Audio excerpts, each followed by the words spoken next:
What is up, fam? Tuesday night on A2DRadio.com from our own Real Talk studios. This is Birds of a Feather coming at you, and we're brought to you by Specialized Physical Therapy, our doctor, Dr. Paul Vidal, in Burlington, Cherry Hill, Princeton, New Jersey. You can find him on the web, specializedphysicaltherapy.com. No appointment necessary. I actually think they're doing some interesting things now with this whole quarantine deal, so check them out. Go to the website if you want to get in touch with the doc. We're also brought to you by Ambuck Services. You need any gutter guards, gutter cleaning, tree trimming, deck restoration, installation, any of that stuff, you hit these guys up. Let them know that Tom and the fam sent you, and you can get 20% off right now if you let them know over at ambuckservices.com. Our playqb54.com topic of conversation, the best tailgate game in the business, guys. Check it out. Great time to get it now. Summer's coming. You might be looking for activities to keep yourself busy, and this will keep you busy with whoever you are with. Check them out, qb54.com. The topic is agree, disagree. The Eagles should draft Jalen Reagor over or target. I'm sorry, Chucks. Should target Jalen Reagor over Justin Jefferson in the NFL draft coming up. Agree, disagree. I am Chrome. I'm here with Chucks. I'm here with Mr. ATG himself, Pete Evans, as well as our resident Patriots fan, Kevin Godwin. We're here. This is our last official show before the draft.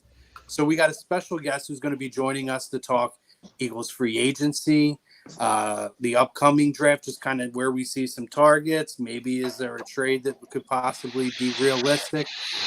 Jeff Mosher is going to be joining us today.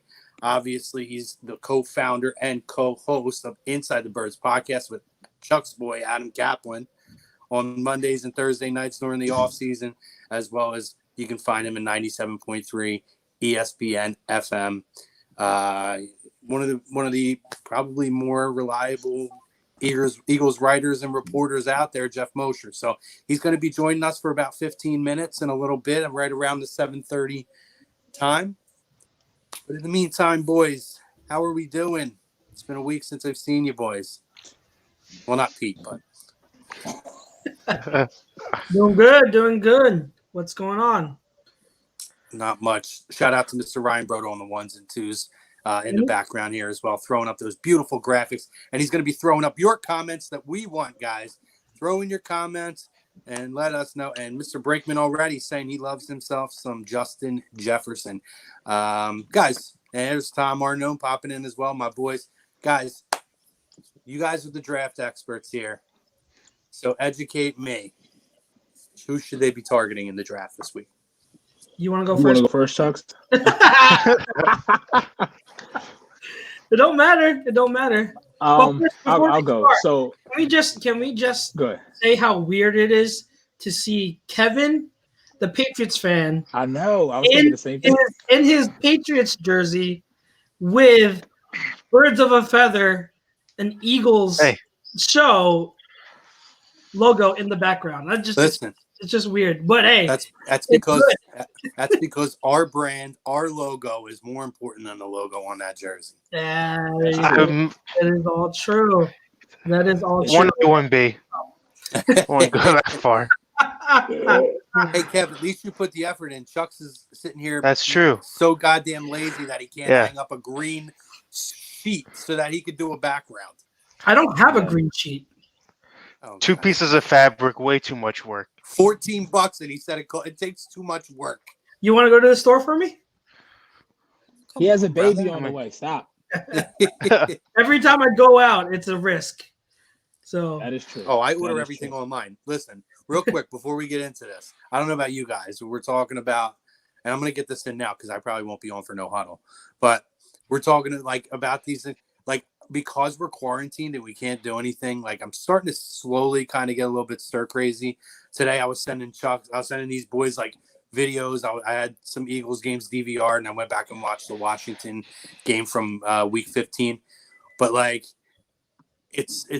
my excitement now is shopping on Amazon, and I'm a wrestling nerd, WWE.com, and like these sites. And every day I got a package coming, and that's like the biggest moment of my day is when my package arrives, or I have the Arrive app, so it tells me, "Bing, your package is en route." I'm like, yes. That's my thing. Hell, I just got my new A2D merch, the limited edition shirt, the other day, yesterday. There it is, right there. Ooh, look at that. That's sexy, And right there, guys. Yes. I did. Looks better without the mustache. Listen, within like a 5-day time period, I went from a pretty nice beard to a mustache to this, and I look like a completely different person. Look how crazy my hair is getting, boys. The curls are coming back. Crazy. Curls are coming back. But anyway, that is very exciting. I don't know how you guys feel. And Chucks, I don't go out for anything. I order everything. Mm-hmm. Yeah, I haven't been going out except for if we need groceries. My mom and I have been like going every once in a while to ShopRite early, like in the morning. Like I'm getting up at like 6 a.m. to avoid crowds to go to ShopRite. Yeah. And like even that's like an all-out war, and like it's like you're going out in the war zone. You got to like gear up and everything. So it's crazy out there. Every time you step out of your house, it's a risk because you just don't know.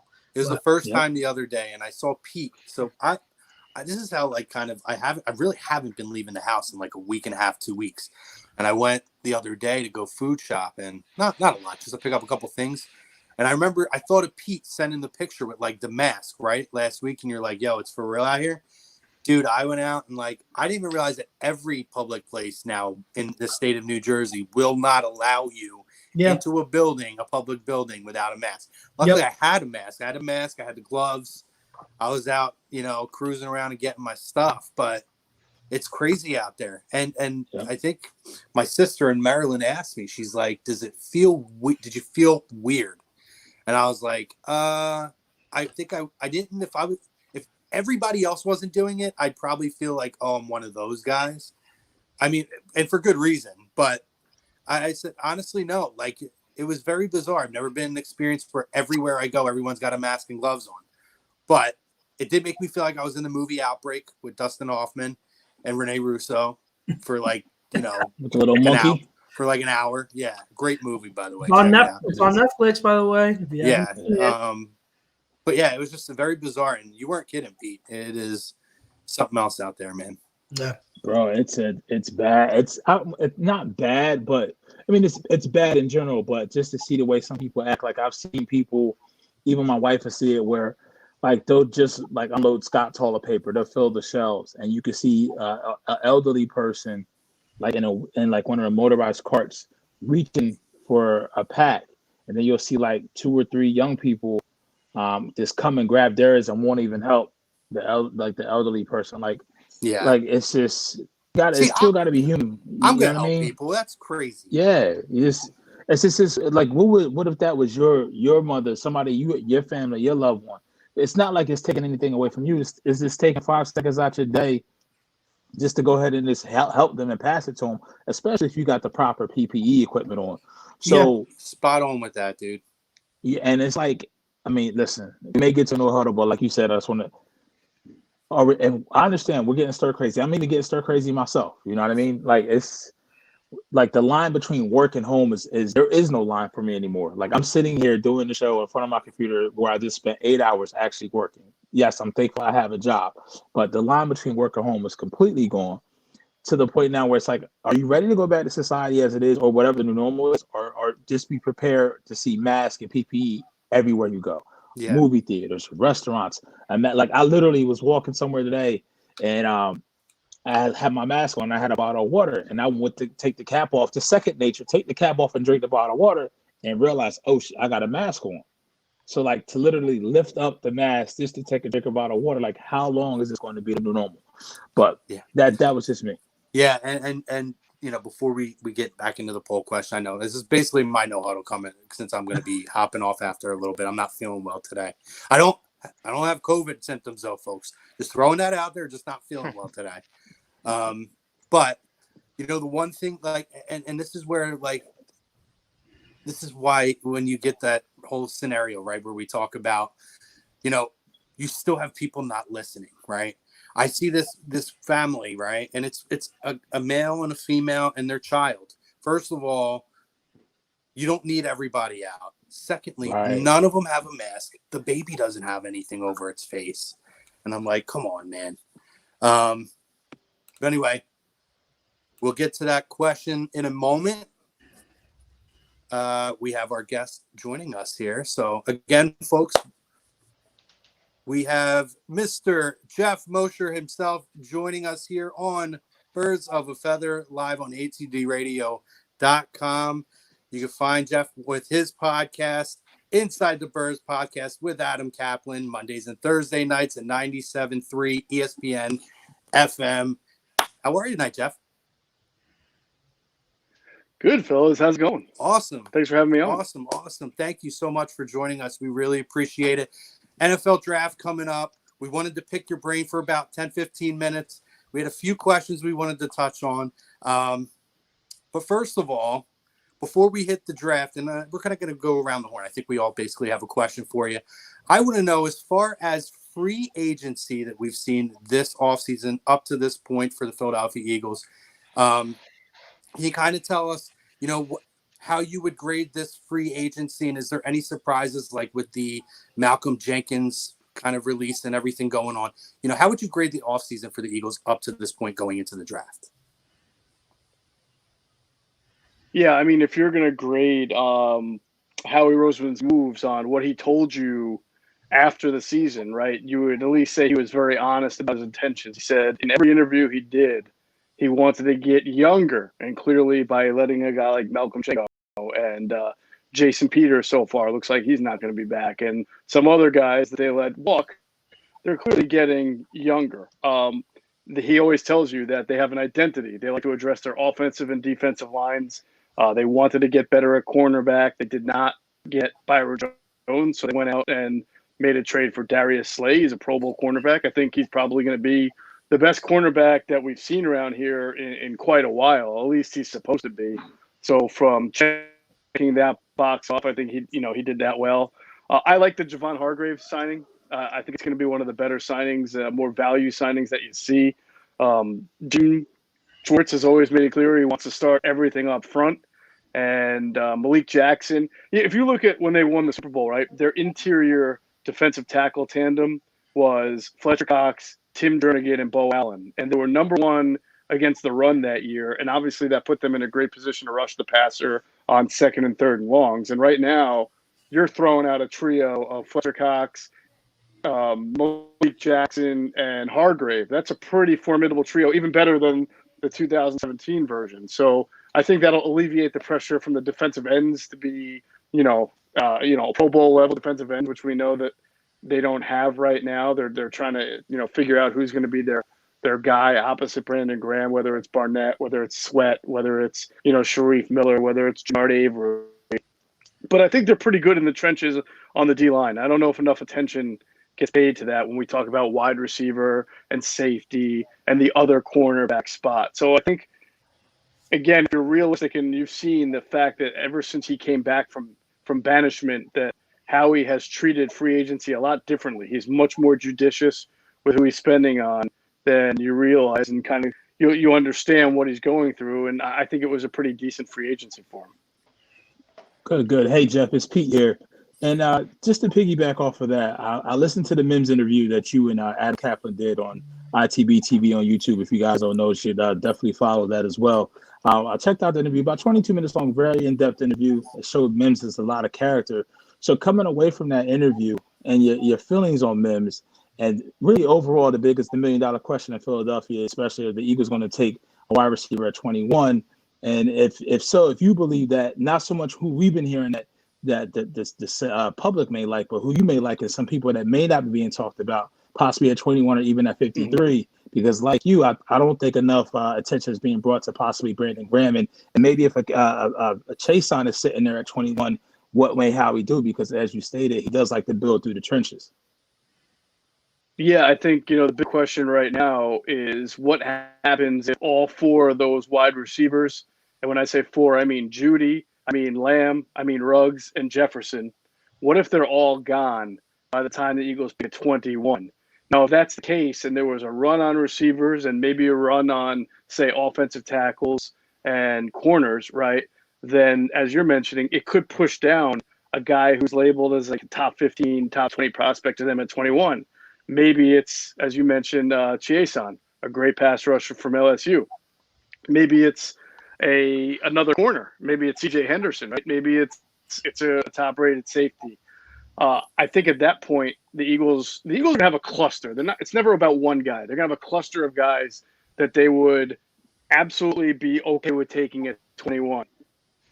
If none of those guys are available, I think it would make sense for them to trade down. I don't think it makes sense for them to trade up and give up more assets after the Slay trade to go up when this is a pretty deep draft and some positions that they need. So at 21, they might, and again, this is all about how they feel. You know, if Jalen Reagor is there, then maybe that's a guy they think it's worth taking 21. If not, maybe they do trade down or stay there, get Chiason, somebody else, Henderson, C.J. Henderson.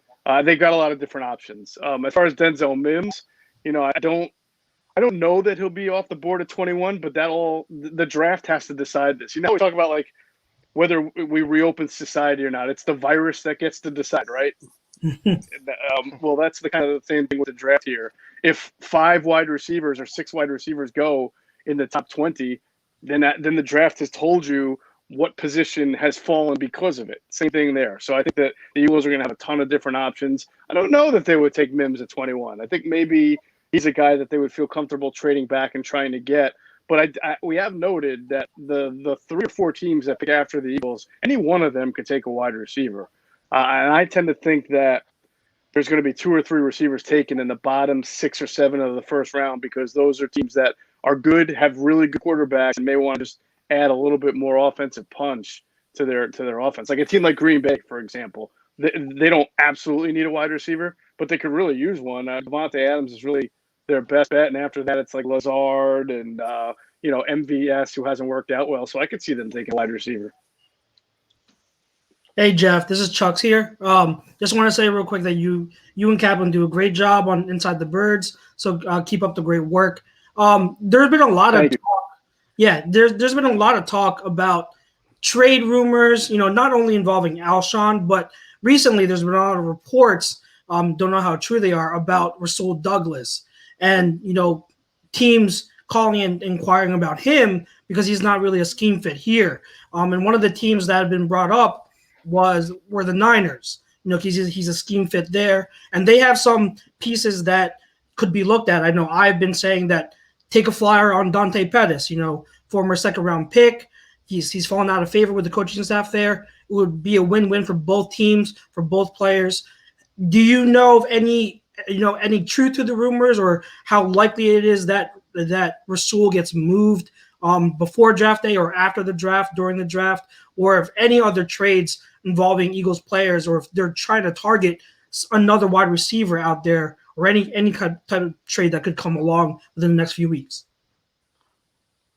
Yeah, you know, that's a good question. And I suspect that Howie Roseman is still trying to bring in some speed to this offense without relying solely on the draft to do it. Because if they do take Justin Jefferson at 21, and I think it's pretty well chronicled now that he's a guy who's probably going to be better off being in slot. He doesn't have that.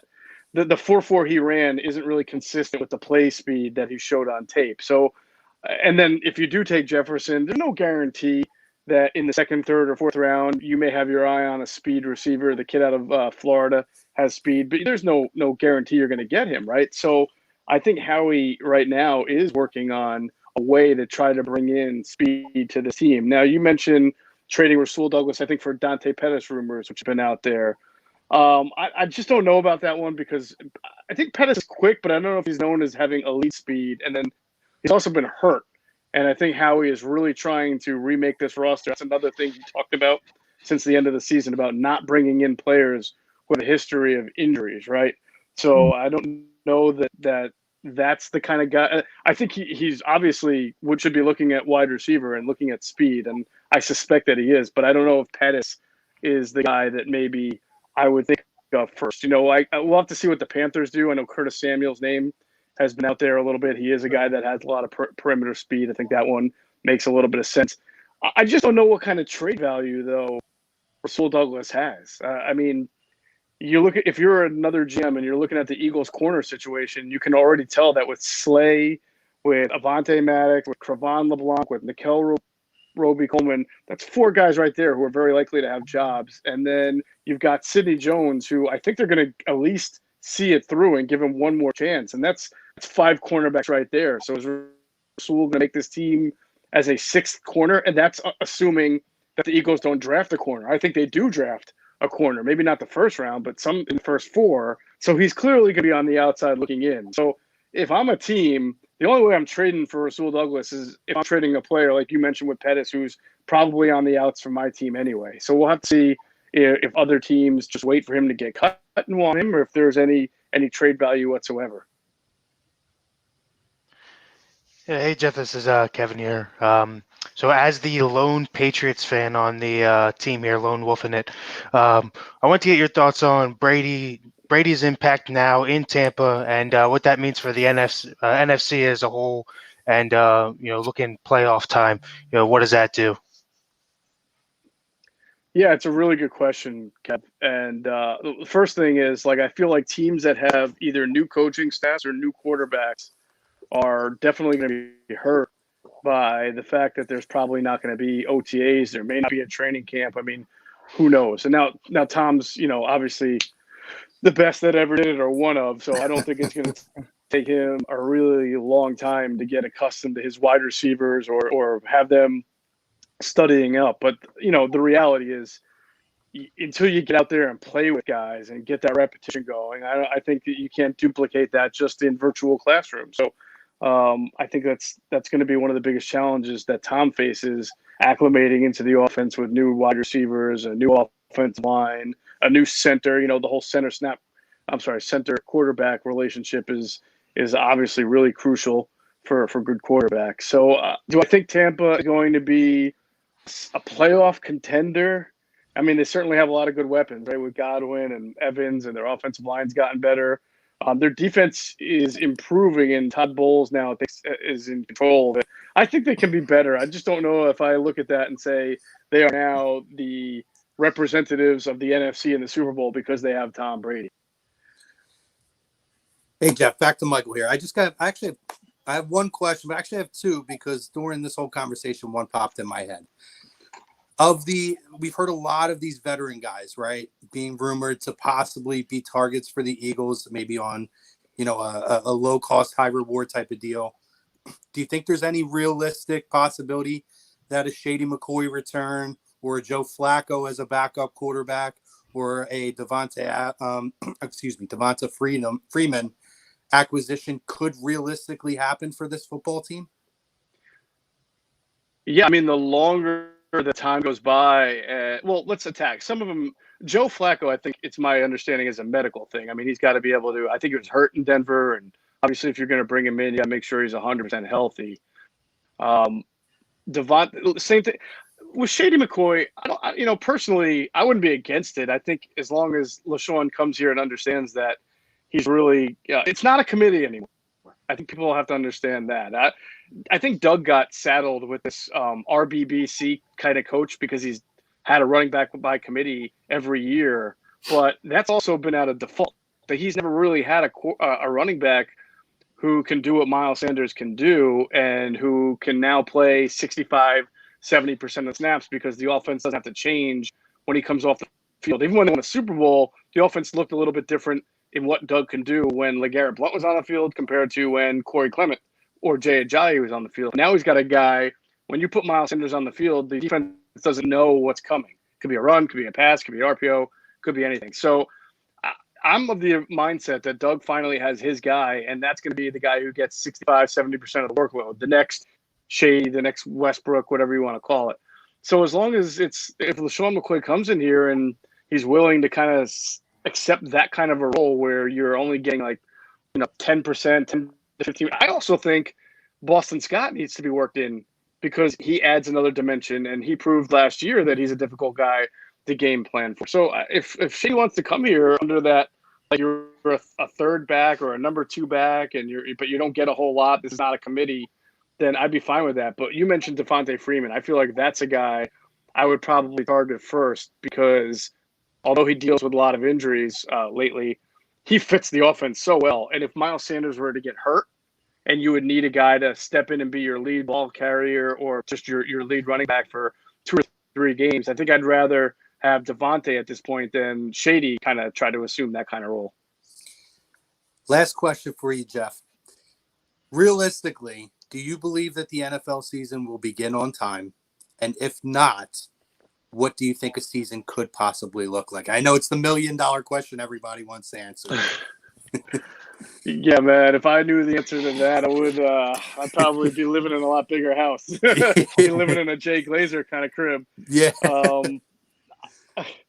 say this, just on gut. I feel like we basically, as a society, at least here in Jersey or Philly, we've been going through this for about 3 or 4 weeks now, from when people really started to stay home, and it's felt like 4, 5 years, right? It has, yeah. When we talk about training camp in August and NFL in September, I mean that's 4 or 5 months away. So I guess what I'm saying is I have this kind of strange faith or sense that we will have society and our doctors and our like CDC people will have figured out some way to be able to make this thing happen, right? But that's just a guess. It's just a guess, a leap of faith in the people whose jobs it is and pay grades that are a lot bigger than mine to figure these things out, that we will figure out a way to have football by September.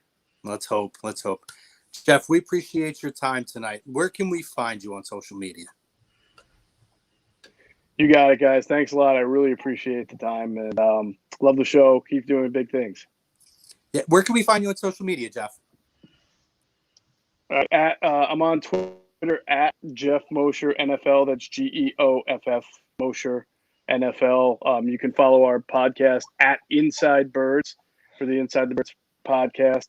Please check out our website too, InsideTheBirds.com. Now we're writing, not just podcasting, and doing some great things there. So appreciate you guys giving me the opportunity to talk about it. No, we appreciate having you on. And again, likewise, you guys are doing amazing things. We love it. Again, thank you, Jeff Mosher, from us here at A2D, from Tom Arnone, who runs it, from all the guys here. And Jeff, you and your family, stay safe, take care, and we'll catch up with you again soon. Thank you, Jeff. Thank you, appreciate Jeff. it, guys. Same to you. Thank you. Take Have a care. great one. You too. Great time with Jeff again, guys. You can check out his podcast, Inside the Birds Podcast. He's with Adam Kaplan. That's Chuck's boy. Chuck's loves Adam Kaplan. Mondays and Thursday nights. And obviously, you can check him out, 97.3 ESPN FM. Find him on Twitter at Jeff Mosher NFL. That was great, guys. Yeah. That's pretty good. Good stuff. Yeah, some really good answers there. Yeah, I thought of that question about those veterans. We were talking about Shady. Yeah. A2D made a post earlier about that, and I was kind of curious to pick his brain on that. So let's decompress a lot of what we just heard from Jeff. He gave us a lot of really good stuff in a short period of time there. So, Chucks, I'm going to go to you first. I want you to react to his breakdown, his kind of view on the running back situation now, as far as Miles is the guy now. We're not doing a running back by committee, and kind of react to that. I think it's pretty much what a lot of us have been assuming.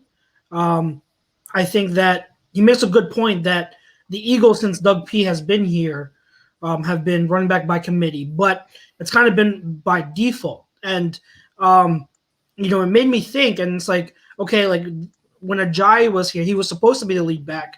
When 2017, you saw in the playoffs, he got around like 12 to 15 carries a game, but it took him a while to get there because he was still learning the offense. Because remember, we traded for him midway through the season. Mm-hmm. 2018 season, he was slated to be the lead back, but then he got hurt.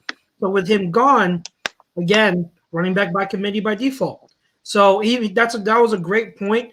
And I think that Doug's mindset of wanting a lead guy, not necessarily a volume or a feature back, those are different. You know, the offense isn't a run first offense like the Cowboys, where your lead back or your feature back is going to get 25 carries. No, the lead back is going to get like 15 to 18 touches a game. But you know, that's how this offense works, and he takes that philosophy from Andy Reid. Remember, Andy Reid had Deuce, and then he went to Westbrook, and then he went to Shady. And so, like, it's that kind of trend and philosophy that Doug borrows that from. And I think it's a good point. And I think that now that, you know, Howie kind of got that guy to be the lead running back for Doug, everyone else is just complementary pieces. And I think that goes to show the point that I've been making for months, even going back to last season, about Jordan Howard not coming back, because there's no need to pay a third running back that type of money. Now, when he brought about Devontae Freeman over McCoy, having him as a better option, it's valid, and I think he was correct. And I think, you know, we would be better off with a guy like Freeman at this point than a McCoy, who really doesn't have as much juice as Freeman does have left. If it comes down to it, I think that they're just better off starting fresh and just drafting guys and then going young. But if they were to bring in a veteran like Freeman, I wouldn't hate it. Kevin, what'd you take away from that, buddy? Yeah, I mean, as far as the NFC landscape question, I agree with him 100%. I think that, you know, as far as just bringing in one quarterback, even if he is the greatest, you're really bringing him into probably, you know, the toughest division, one of the toughest divisions in the tougher conference. You know, paired up with Drew Brees and the Saints and Michael Thomas. Then you got, you know, Christian McCaffrey, who just got his payday. And then, you know, the always on again, off again Falcons, who can, you know, throw together a team, you know, barring any injury. On top of, you talk about the teams like, you know, the Eagles, the 49ers, Seahawks, who always are right there with them, the Vikings. So, you know, I do think that Brady will do well there given the weapons, but I don't think it changes much as far as the landscape. I think you'll see similar outcomes as far as last year with your division winners. They could be a wild card team, but it's going to be tough to just say Brady makes that team better than Brees and Thomas. Pete? So to kind of hit on all three. So I like what he said about the running backs. And as Chuck stated, it's not about carries, it's about touches. And it's really about Miles Sanders brings you the ability to be to take the guesswork out of it. You lose the predictability as a defensive coordinator when you have Miles up there, because he really can go RPO. He can run routes. He can run the ball in between the tackles. He's shown that already. So with Boston Scott, you kind of get that as well a little bit. So it makes Doug be a little bit more unpredictable from that standpoint. As I really think, and to look at the Brady and the NFC, but the NFC South, I mean, that may be the best division when you look at wide receiver duos. If you go to Atlanta, you got Julio Ridley. You go to Tampa, you actually have Mike Evans, Chris Godwin. And now when you look at the Saints with the acquisition of Emmanuel Sanders and Michael Thomas, even in Carolina, they may not have a lot, but they still got DJ Moore, Curtis Samuel right now as a currently constructed Christian McCaffrey, and also now they got Robbie Anderson as well. Great division for wide receivers. What stuck out with me with Jeff was what he talked about really is the trading scenario that Chucks had brought up to him, and the fact that, as we talked about, when we look at Rasul Douglas, for us not being a good scheme fit, but what is his best feature? His best feature is his availability. He's very durable. So when you look at Pettis and his injury concern, that kind of takes a little step back as far as a trading scenario. But I like how he did address it. He did say there was some validity to the fact that Howie is looking for ways to improve this team outside of just the draft, because that was our biggest concern. I remember us having that conversation after we saw the first couple of weeks of free agency, and we didn't see any moves on the offensive side of the ball. Like, what are we going to do? We definitely improved our defense, and with the Javon Hargrave signing, we really made the defensive line, which is a strength of ours, especially on the interior, even stronger, which really leads me to believe that if Chason is there at 21 and they really go next player available, they really can go Chason. Like, I would not be surprised. I would not be surprised at all if they go edge there, because with Brandon Graham, I mean, you had then at that point you have Barnett, whatever he gives you, and you have Graham. I mean, you have Graham, but you have Chase on right behind him, who ultimately is a consensus second best edge rusher in this draft that you ask, and that's a consensus pick. So, I mean, I like it. Jeff provided a lot of insight. I mean, I listen to him all the time inside the Birds. I love him and Kaplan because, I mean, they shoot it straight. They really do shoot it straight. I mean, a lot of guys out there do it. Me and Chuck Caceres, we probably listen all to the same podcast because the good ones you're going to listen to. They don't give you any fluff. They fill it in. I appreciate him taking his time out, and this is a special day for him. It means a lot to him. I won't say what it is. We don't have the clearance to do that, but I appreciate him taking the time out this day to join us. So, it's funny because I get the heat for it. You don't. People on ATV make fun of me because I listen to all those podcasts and Inside the Birds, and I love Kaplan and Mosher, but Pete doesn't get any heat. Yeah, so. Listen, I mean, no, they really do have a really great podcast, and as I know for sure, Chuck's all the time references and talks about the things that he takes off of that podcast, with me personally. So, for me, it was an overall arc that I took from it. He repeatedly went back to the change in culture, and he constantly talked about that, whether we were talking about the free agency, the move with Rasul and everything. It was, and even when we talked about, the veteran names that have been rumored in the past, or, to possibly be coming here, at some point in the future. It was a lot of it is they're changing the culture. They're trying to have a more durable football team, not have these guys with injury histories. And just kind of go on the raw town and bank on getting a high reward out of it. I took a lot from that. And you kind of touched on it. I think the Hargrave signing is going to be very crucial to this football team's success. And, the fact that he kind of was on board with that. And I agree with him too, with Darius Slay. I think that this kid's acquisition, and, I know we wanted Byron Jones, but, when you look at it, Slay is younger. I think he's still very much in his prime, and he's got years ahead. And the contract is so much more team friendly because when you look at the guaranteed money, it's really only like a 2 or 3 year deal. If it doesn't work out, God forbid, knocking on wood right now, if it doesn't work out, realistically, when you look at the guaranteed money, it's about a 2 year deal, I believe, with guarantees. Like $13.5 million for those 2 years too per year. I mean, and guess what? He's only going to be at Byron Jones's age right now with the contract he just signed. Yeah. So Byron's actually younger though. He's younger by like 14, 15 months. It's not a lot, by like 2 years. Oh, I had the ages swapped. But you're right. But if you look at where maybe I'm thinking of then where the guarantee of the contract, the amount of money is going to go beyond where his money is. Because I think it's going to be about 3 or 4 years with Byron Jones before really they can realistically look at if they need to move on from him. They're going to be stuck under that deal for a while. That's why I'm confusing the age with. Yeah. But let's not forget the best part about Darius Slay is who he brought with him. So we'll leave it at that. That was one of that was one of the biggest things when we talked about it, right as the season ended and, a few times on the show is I thought that, Slay and a draft piece was going to be a lot more valuable to the team overall for the life of the contract versus going out and signing Byron Jones, just because of the money you'd have to put up to get him and how long you'd be tied to him in a revolving, defense, as we know, how pieces get to, like to be moved around and whatnot, and Schwartz liking to stick where he's at. So, yeah. I mean, if we can, Chrome, I just want to touch into the Mims interview that they had with Mosher on ITB TV. We sure can. He spoke about who his toughest corner matchup was, and he said Gladney out of TCU.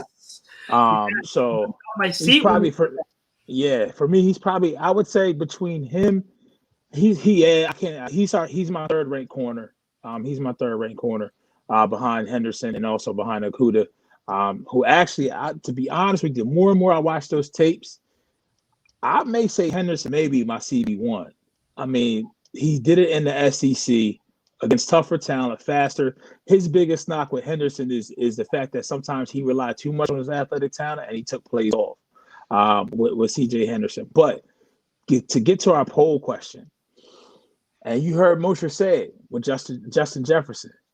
He operates best in the slot. So our poll question, I'm targeting Reagor at 21 or Jefferson. If it's just between those two, I may have to lean towards Reagor because of the fact that he played the X receiver constantly with crap at the quarterback position and constantly beat people. And it's one thing to line up at the Y, X, and Z and be able to play it. But this team doesn't. I mean, we need versatility, but it's not to say that Reagor can't be that. I understand Jefferson can find the pockets. Jordan Matthews can do that. We're not looking for that. I'm not saying Justin Jefferson's better than Jordan Matthews, but when I look at Reagor, the speed, the combination of size, how he was beating people, his route running is not as polished. His hips are a little bit more rigid coming in and out of the breaks. But those are things that can be taught. What you can't teach, regardless of how true the video is of the 4.28 speed, the bitch fast. Some bitch fast. He dropped 7-8 pounds that he had on at the combine. Yes, he did. He's going to be fast, and he's smaller, but guess what? He's used to getting hands on him, knocking him off, and going. He's used to that. Jefferson, we've all heard it. If you do a dive, if you take some time, fan base out there, you take some time out there, you go hear about the knock about Jefferson is he does not like contact. How many times have we drafted guys who shied away from contact? Especially, and then try to play them on the outside. We just saw that with Nelson Aguilar. I don't need to see that again. Yeah. You know what I mean? So be Groundhog Day, and I'm gonna agree with the poll question for my simple research that I've done. This kid seems like a playmaker, and that's what we need on this football team. Is I want guys who are going to be able to go out there and be playmakers. More tools, more young tools going into when Carson's contract ticks in. I want to be able to have guys that are going to go out there and, like you said, Pete, not be afraid to take a hit, to make the big play, to make the crucial play that's going to turn or sway a big moment in the game. So for me, I agree. So yeah, Pete, I'm glad you said all that stuff. This guy, real quick, Ted FX says maybe you guys can answer this. What does it mean when a wide receiver cornerback has twitch? To them, I constantly hear them saying twitch. Twitch is like your quickness and explosiveness out of a move. So like if you want to talk about someone who has like quick twitch, like Shady McCoy, someone quick twitch, like he can go one direction and then quickly explode, make a cut out of another direction. If you're talking about a wide receiver, quick twitch would be who's quick. Tyreek Hill, quick twitch, agile, deep speed. Corners, if you're talking about quick twitch, who's CJ Henderson in this draft is quick twitch because he can turn his hips, he can explode out of a cut. So when you're talking about twitchiness and everything, that's what it means, explosion out of a move when you're changing directions. But back to the Reagor and Jefferson thing, like I've got a lot to say about this, but I'm glad you touched on a lot of points. When it comes to Jefferson and Reagor, like the way I see it, like for one, Jefferson. Everyone has Jefferson as like this bona fide wide receiver 4 who's like a bona fide first round talent. And I'll be honest, from day one, I've been consistent. I don't even rank him that high. I think that can he play? People argue he's not just a slot receiver. He can play outside, which is fair, but that's also a projection. There's nothing you can see from his game film from his time at LSU to show that he plays on the outside very well. He can be moved there, and you can project that he will play well on the outside, but there's nothing to prove that he has. It's a projection. So for me, I've had him always as a late first, early second round grade. And I've seen comps to him like Keenan Allen. I've seen like a faster Michael Thomas, and I've seen the most accurate one to me is Juju Smith-Schuster.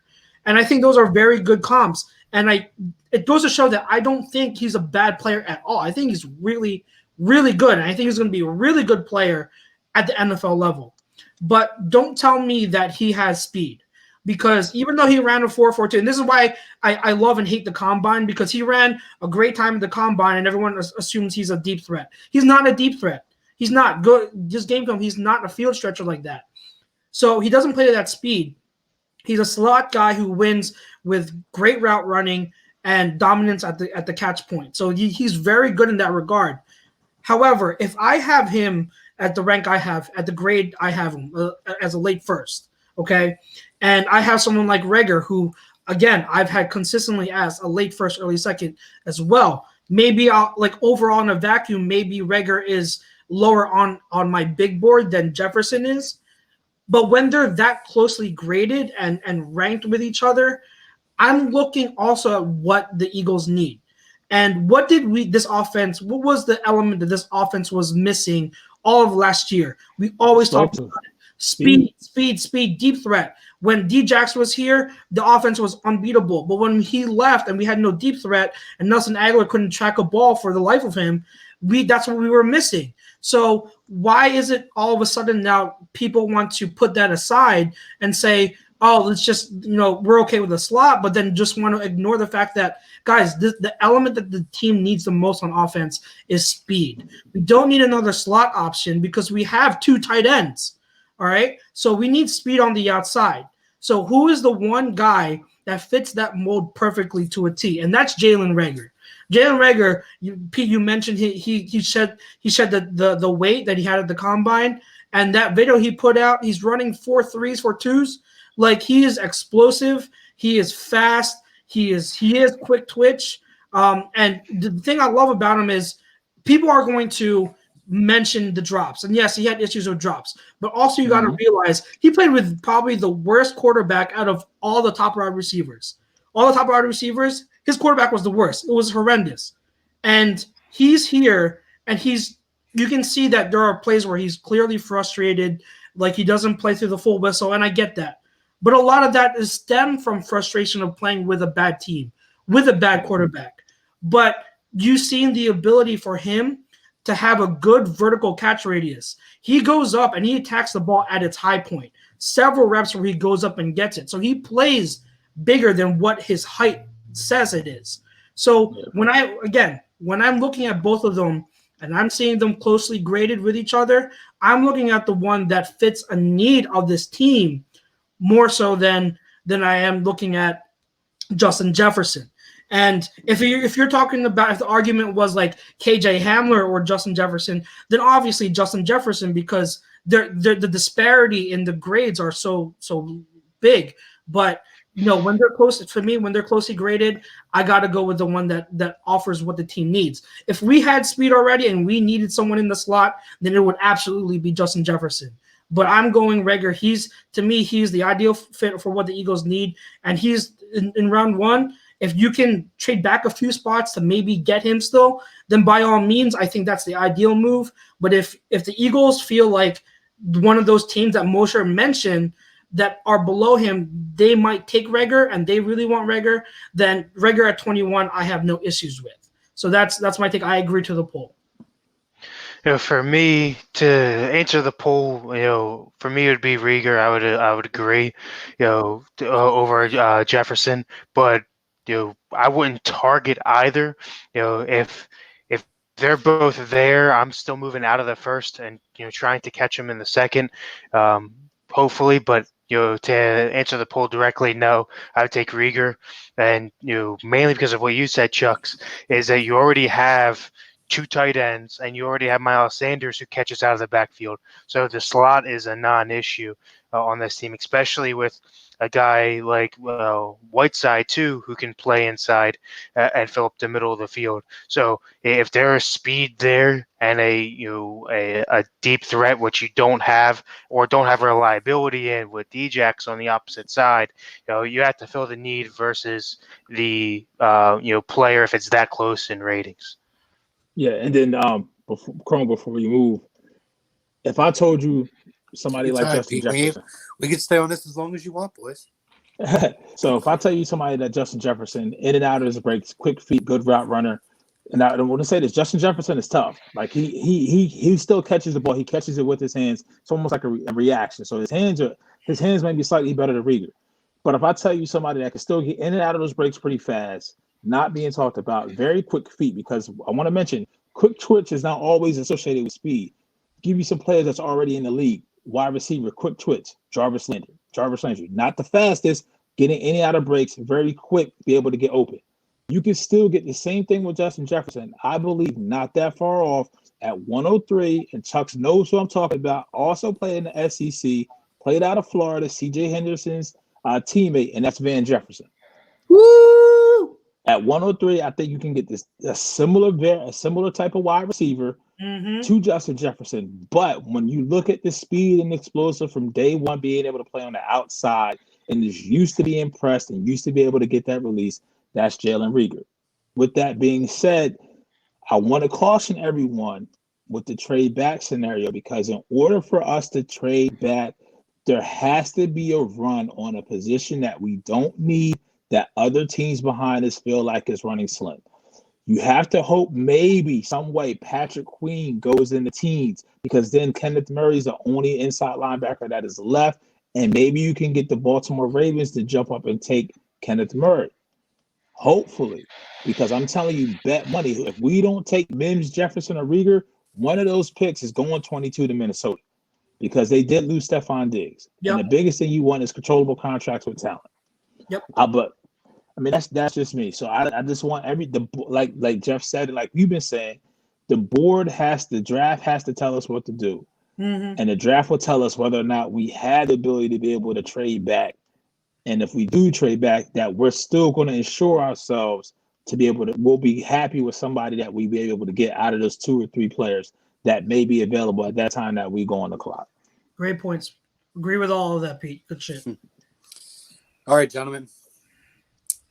Ralph Delavecchio pops in, says I'm here. What's up, Ralphie? All right. End of the show. Let's get out of here. So let's see.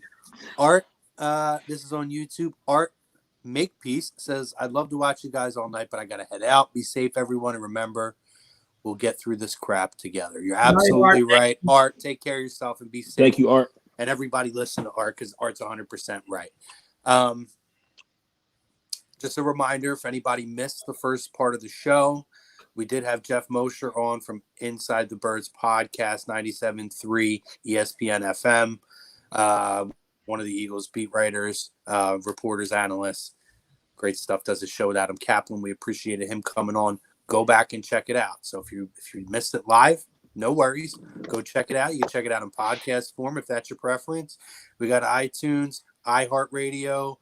I called it iTunes. I wanted to say Apple Play to piss off Brodo in the background. Damn, I caught myself. Watching this. Google Play, Spotify, Spreaker, SoundCloud. Am I missing one, boys? Very good. I got it right. I don't think so. I got it. Nice. Man, I'm getting better at that. And obviously go back on YouTube and Facebook. Check out that Twitter, Instagram, Periscope. We're on Twitch now, by the way. That's actually something. This is our first show on Twitch. So, guys, as we could see here from Ted FX, says Vikings tore their roster apart. You don't think they used both their first rounders to trade up for a tackle, do you, gentlemen? Nah, it'd be too far from where they need to go. I mean, you got Jedrick Wills out of Alabama, probably the best overall tackle. Tristan Wirfs out of Iowa. I'm forgetting the other guy. What's Andrew? What's his? Is it Thomas? Yeah, Andrew Thomas and the Mekhi Becton. Andrew Thomas, Mekhi Becton out of Louisville. They could all go early. Yeah, they can all go early because teams reach for tackles. So if one starts to fall, hopefully, in the scenario where we talk about, I think the Vikings have 22 and they have 25, something like that. 25. 22 and 25. So maybe, hopefully, you see a player, if a tackle does fall within reach and they give up something, to go ahead and get them. But that'll play favorably for us. Or even they can go for a tackle, but they also the Dolphins need a lot. Even though they spent a lot in this offseason, they still need a lot. Listen, they're building a dynasty down there in Miami, all right? They got off to a good start, all right? Let's go. You can't even last on the beach in Miami for like 10 to 15 minutes without like a bottle of sunscreen. Listen, bro, okay? I don't tan very much. I get pink. That's my tan. And I could definitely make that happen in South Beach. Let's not make assumptions, okay? Guys. We would all love to be able to get on a plane right now and go to South Beach. Oh, we all know that's not. You're damn right about that. Guys, that's what we all know that's not. That's what happened to Kevin. He was on Miami. Funny. But so I will Kev, not real quick. step anywhere close to South Beach. So Andy The says damage Ryan is is done. Ryan, The damage is done. Andy Ritter on Facebook says Ryan is the anonymous Raw GM on this show, isn't he? Get this man an alert. Wait, hold on. This isn't a wrestling show. You're right. Wayland Semley says trade back third and fourth rounds in 50-50. It's 50-50 after the second round. I wouldn't say that, but no, if anything, I'm almost to the point where if you stay at 21, you take your best player available, and then somehow, some way, if you have to use 2021 picks, maybe a 2021 third, you try to find a way to get back in the second round or move up in the second round. move up in the second, yeah. You know, I'm all down. Exactly. Go ahead, Chrome. Unless there's some possibility where, if at 21, maybe there's a selection of players that are sitting there that you say, you know what, I'm not seeing a huge difference between here and there, and somebody wants to move up for somebody. Maybe you do trade back and you get, whether it's another third round pick recouped with it or whatever you have to do to, the price to move up.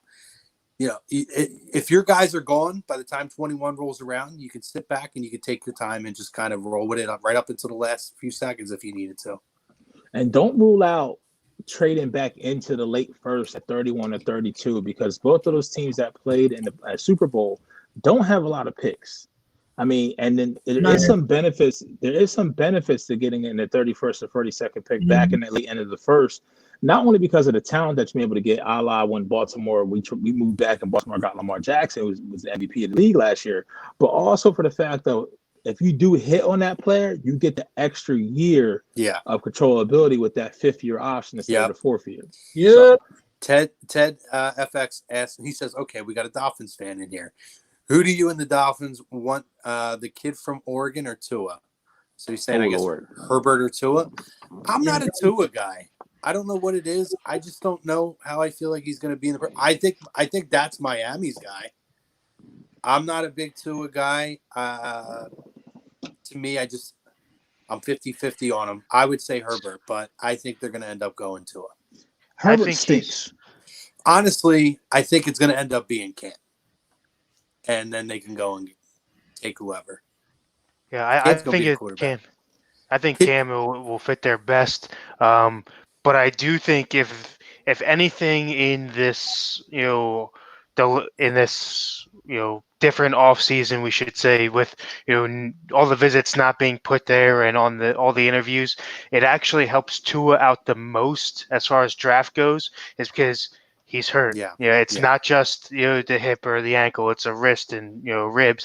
There's a lot there to take in, but given the situation, teams can't really see that now. It's all off of hearsay of what he's saying and what you've already seen. You can't really see the physicality anymore or bring him in to do a physical. So they could go up and get him, but because of the gamble, high risk, high reward either way to me. I'm not high on them regardless. So I think they just go with a vet like they've liked to do in the past and bring in Cam. See, I would rather them do that. I even if they take Tua, I still think they could sign Cam. I don't rule that out at all. But I just have a feeling that the tank for Tua stuff from last year was a real thing. I think that the owner, Ross, is in love with Tua. I think he has been. I think he's been salivating over this draft class for when Tua would be there for him. And I think that that's going to end up being the direction that they go.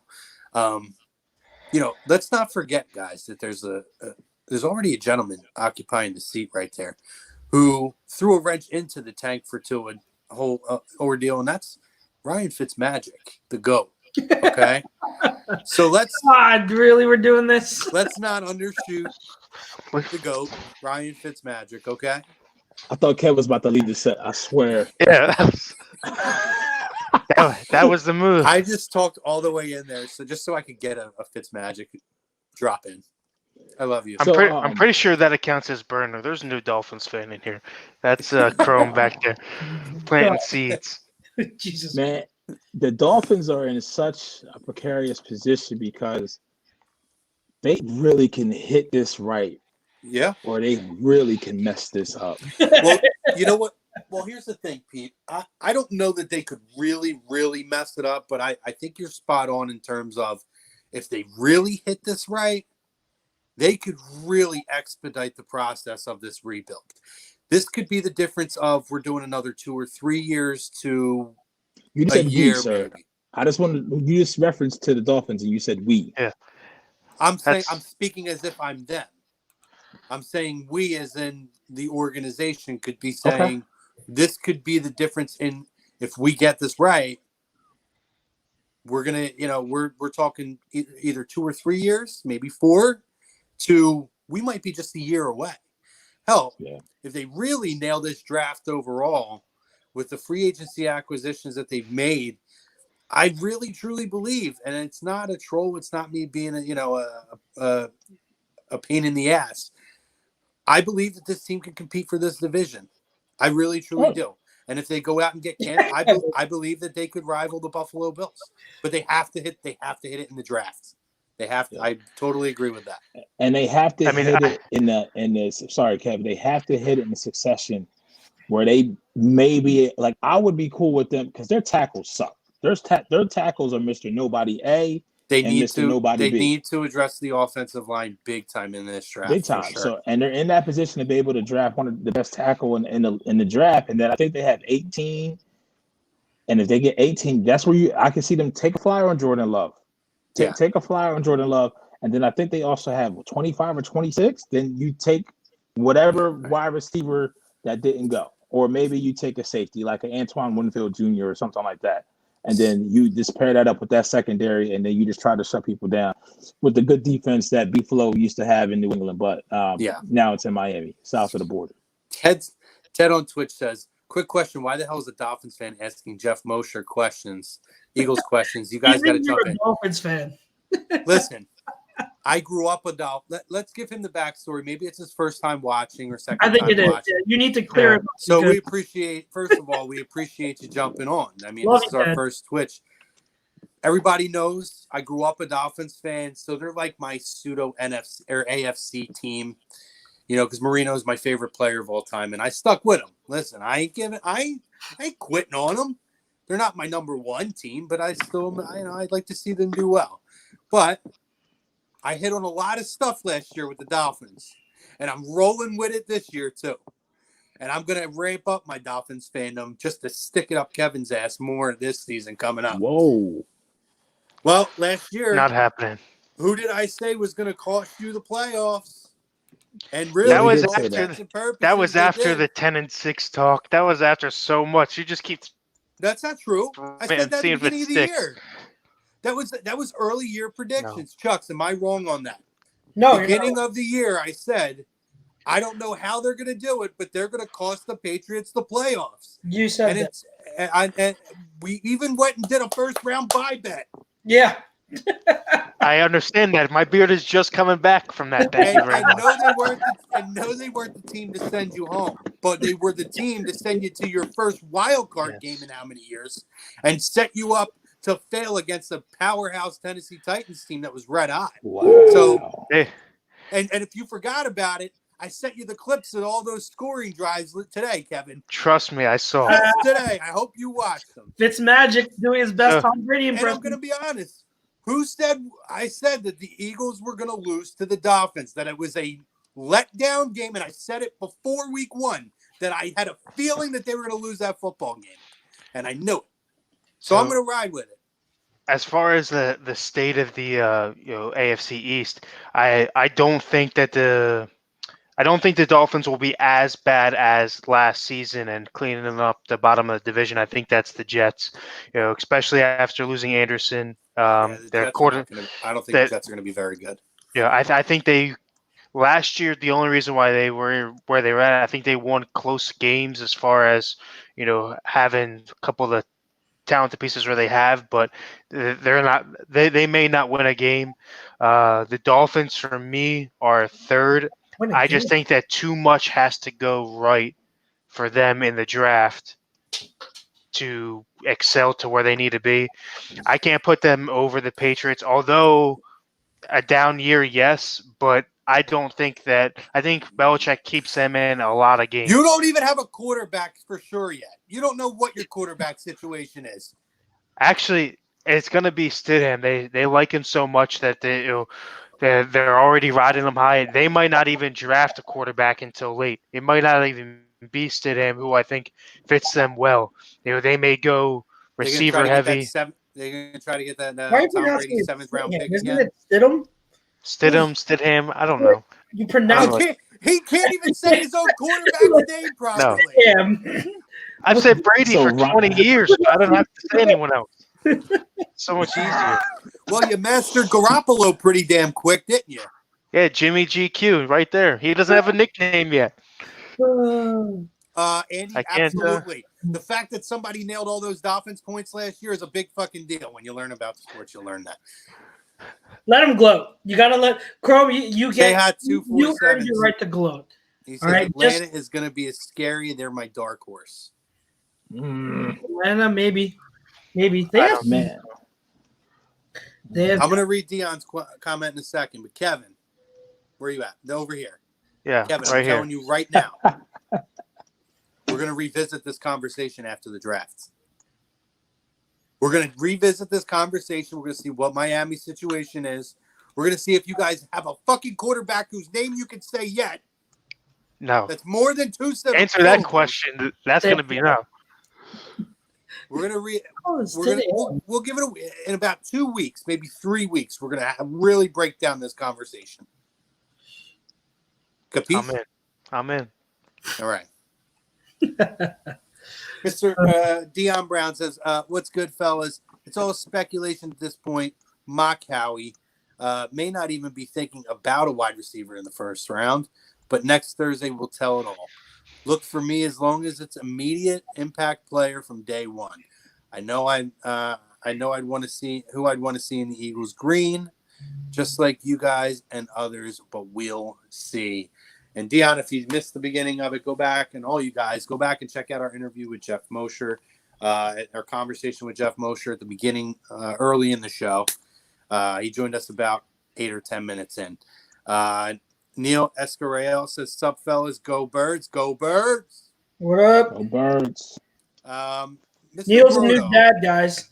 My boy Neil. Oh, congratulations, Neil. So Congratulations, Neil. New member of the fam. We love it. Hopefully very happy and healthy, and best of luck going forward with that. Before you move on, somebody, the A2D fam, lost a member of the family, so we're going to give our condolences to the Frio family. We won't get into it any more than that. So just keep them in your thoughts and your prayers as they go through this difficult time.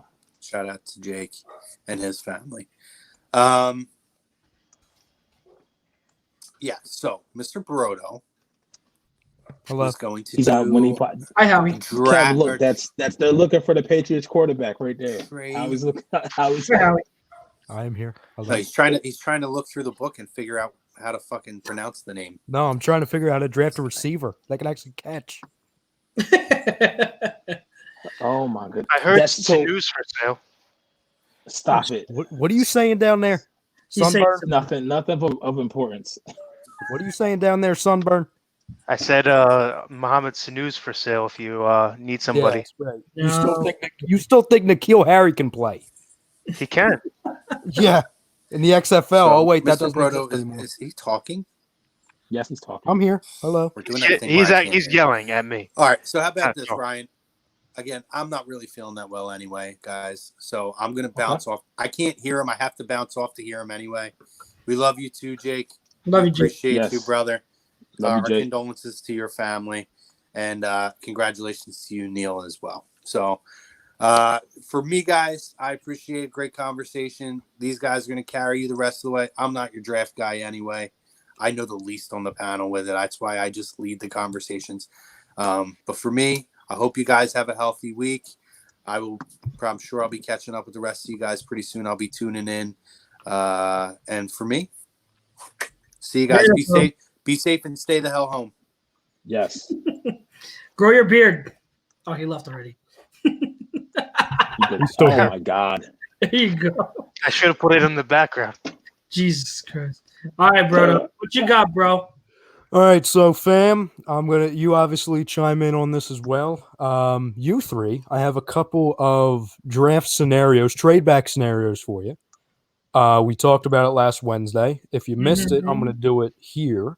And you just tell me if you would do it, if you wouldn't do it, and then if you would do it, who would you be picking in those positions? All right. Okay. Very tough, but go ahead. Let's do it. So the first one, it's a 2 for 2. Okay. It would be the Eagles are going into business with the Miami Dolphins. I know this one. And they're traded. Yes, you are aware of this one. Yes. Yeah. We discussed at length a couple weeks ago about this. Yes. We would be trading 21 and 53 to the Dolphins in exchange for 26 and 39. Yes. I would do it. Yeah. Yes. I would do it in 2 seconds. I would do it. 100%. Yes. Now, my question, and we'll go around the room, and fam, let us know if you would do this as well. Do you believe that either Jefferson, Reagor, one of those guys would be available at 26? And if not, what would you do at 26? And I'm guessing which receiver would you then take at 39? Is 26 before Baltimore? I'm looking right now. Yeah. Baltimore Yes. at 28. If I'm at 26, that's probably a defensive player. Maybe an Antoine Winfield, Patrick Queen, or Kenneth Murray. And I'm actually starting to like Kenneth Murray more than Patrick Queen. When you think of Big 12, No, come on, Queen. Queen. Murray is just the dog, man. Murray, He's good. Queen fits today's NFL way more range. He'll play on all 3 downs. All 3. I hear you, but we also, it's not just about this year's NFL, the current NFL. We got to look at what Jim Switch is like at the middle linebacker position, and he likes somebody with some speed, but he also likes a thumper as well. Because what is the defensive line's job? Get to the quarterback, fill those gaps. Yeah. Linebacker stop the run. You know what I mean? So. But yeah, I mean, I feel as if one of the wide receivers could be there. If they are there, I definitely think. I don't think Mims is there. I think he's gone. Reagor might be there, but you also may be able to get a guy like maybe AJ Terrell, Jalen Johnson, things of that nature, at that spot. But definitely, if they go defense in the first round, 39 has to be Hamler. Like it's either Hamler or Reagor if Reagor makes it to the second round. But they're definitely going either. Wide receiver first, and then maybe a corner in the second, or vice versa. It just depends on what the talent's there. But I would do that. You're not giving up a lot, and you're moving up in the second round, where you still probably can get in other years, probably still get a first round talent. Absolutely. If for me, I do that trade, all day. We talked about moving back in the first anyway to get your receiver choice. For me, I think Reagor will still be there. Hopes anyway. If he's there, that's the pick, and then you have your toss up in the second round, either Jefferson or Hamler, whoever's there. I go receivers back to back, and solve your issues. For me, I don't think that there's enough on the defensive side that one spot in the first 2 rounds is going to solve more than putting up points on offense. I think that you already have a good enough bend don't break, adding the couple pieces in Slay and moving around in the offseason on the defensive side of the ball, to where 2 solid receivers that you actually can name, receivers 2A and 2B in your rotation to get play time to grow them both, versus saying, hey, you have to be a stud starter with your first and second round picks if you only take one early round receiver. So Sunburn, I take both guys at 26 and 39. That's very well said, Kev. Very well said. Chuck, what would you do?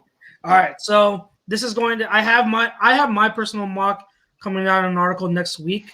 So a lot of this is going to be a little bit of preview for that, but I would do this move because it ensures, for what I would do for my mock, it's high. It's very questionable if the guy that I want in second round would last the 53, but I have him in my mock. I haven't taken him there. But I know where this is going. I like this move because it ensures that I get him there. Like, well, not ensures, but the chances of him getting at 50 or 39 obviously are a lot higher. At 26, I still do think Jalen Reagor is there. So I am still taking Jalen Reagor at 26. At 39, I am taking the safety Jeremy Chin, because you're talking about someone. I'm someone who believes for this team, safety is more of a need than corner, an outside corner, because I personally think that Maddox and or Sydney can kind of hold up that outside corner spot more than I'm confident that McLeod and Jalen Mills and or Parks can at safety. And plus, Maddox and Sydney, one of them could be the long-term solution. We don't know. But I do not think there's a long-term solution at safety on this team right now. Parks, to me, ultimately, I think he's just a really good third safety. Mills is very questionable. We don't know. But even if he pans out, that's your strong safety. Rodney McLeod's here for maybe 1 or 2 more years. You need another long-term safety. To me, Jeremy Chin, he's your do-it-all. He's your Isaiah Simmons light.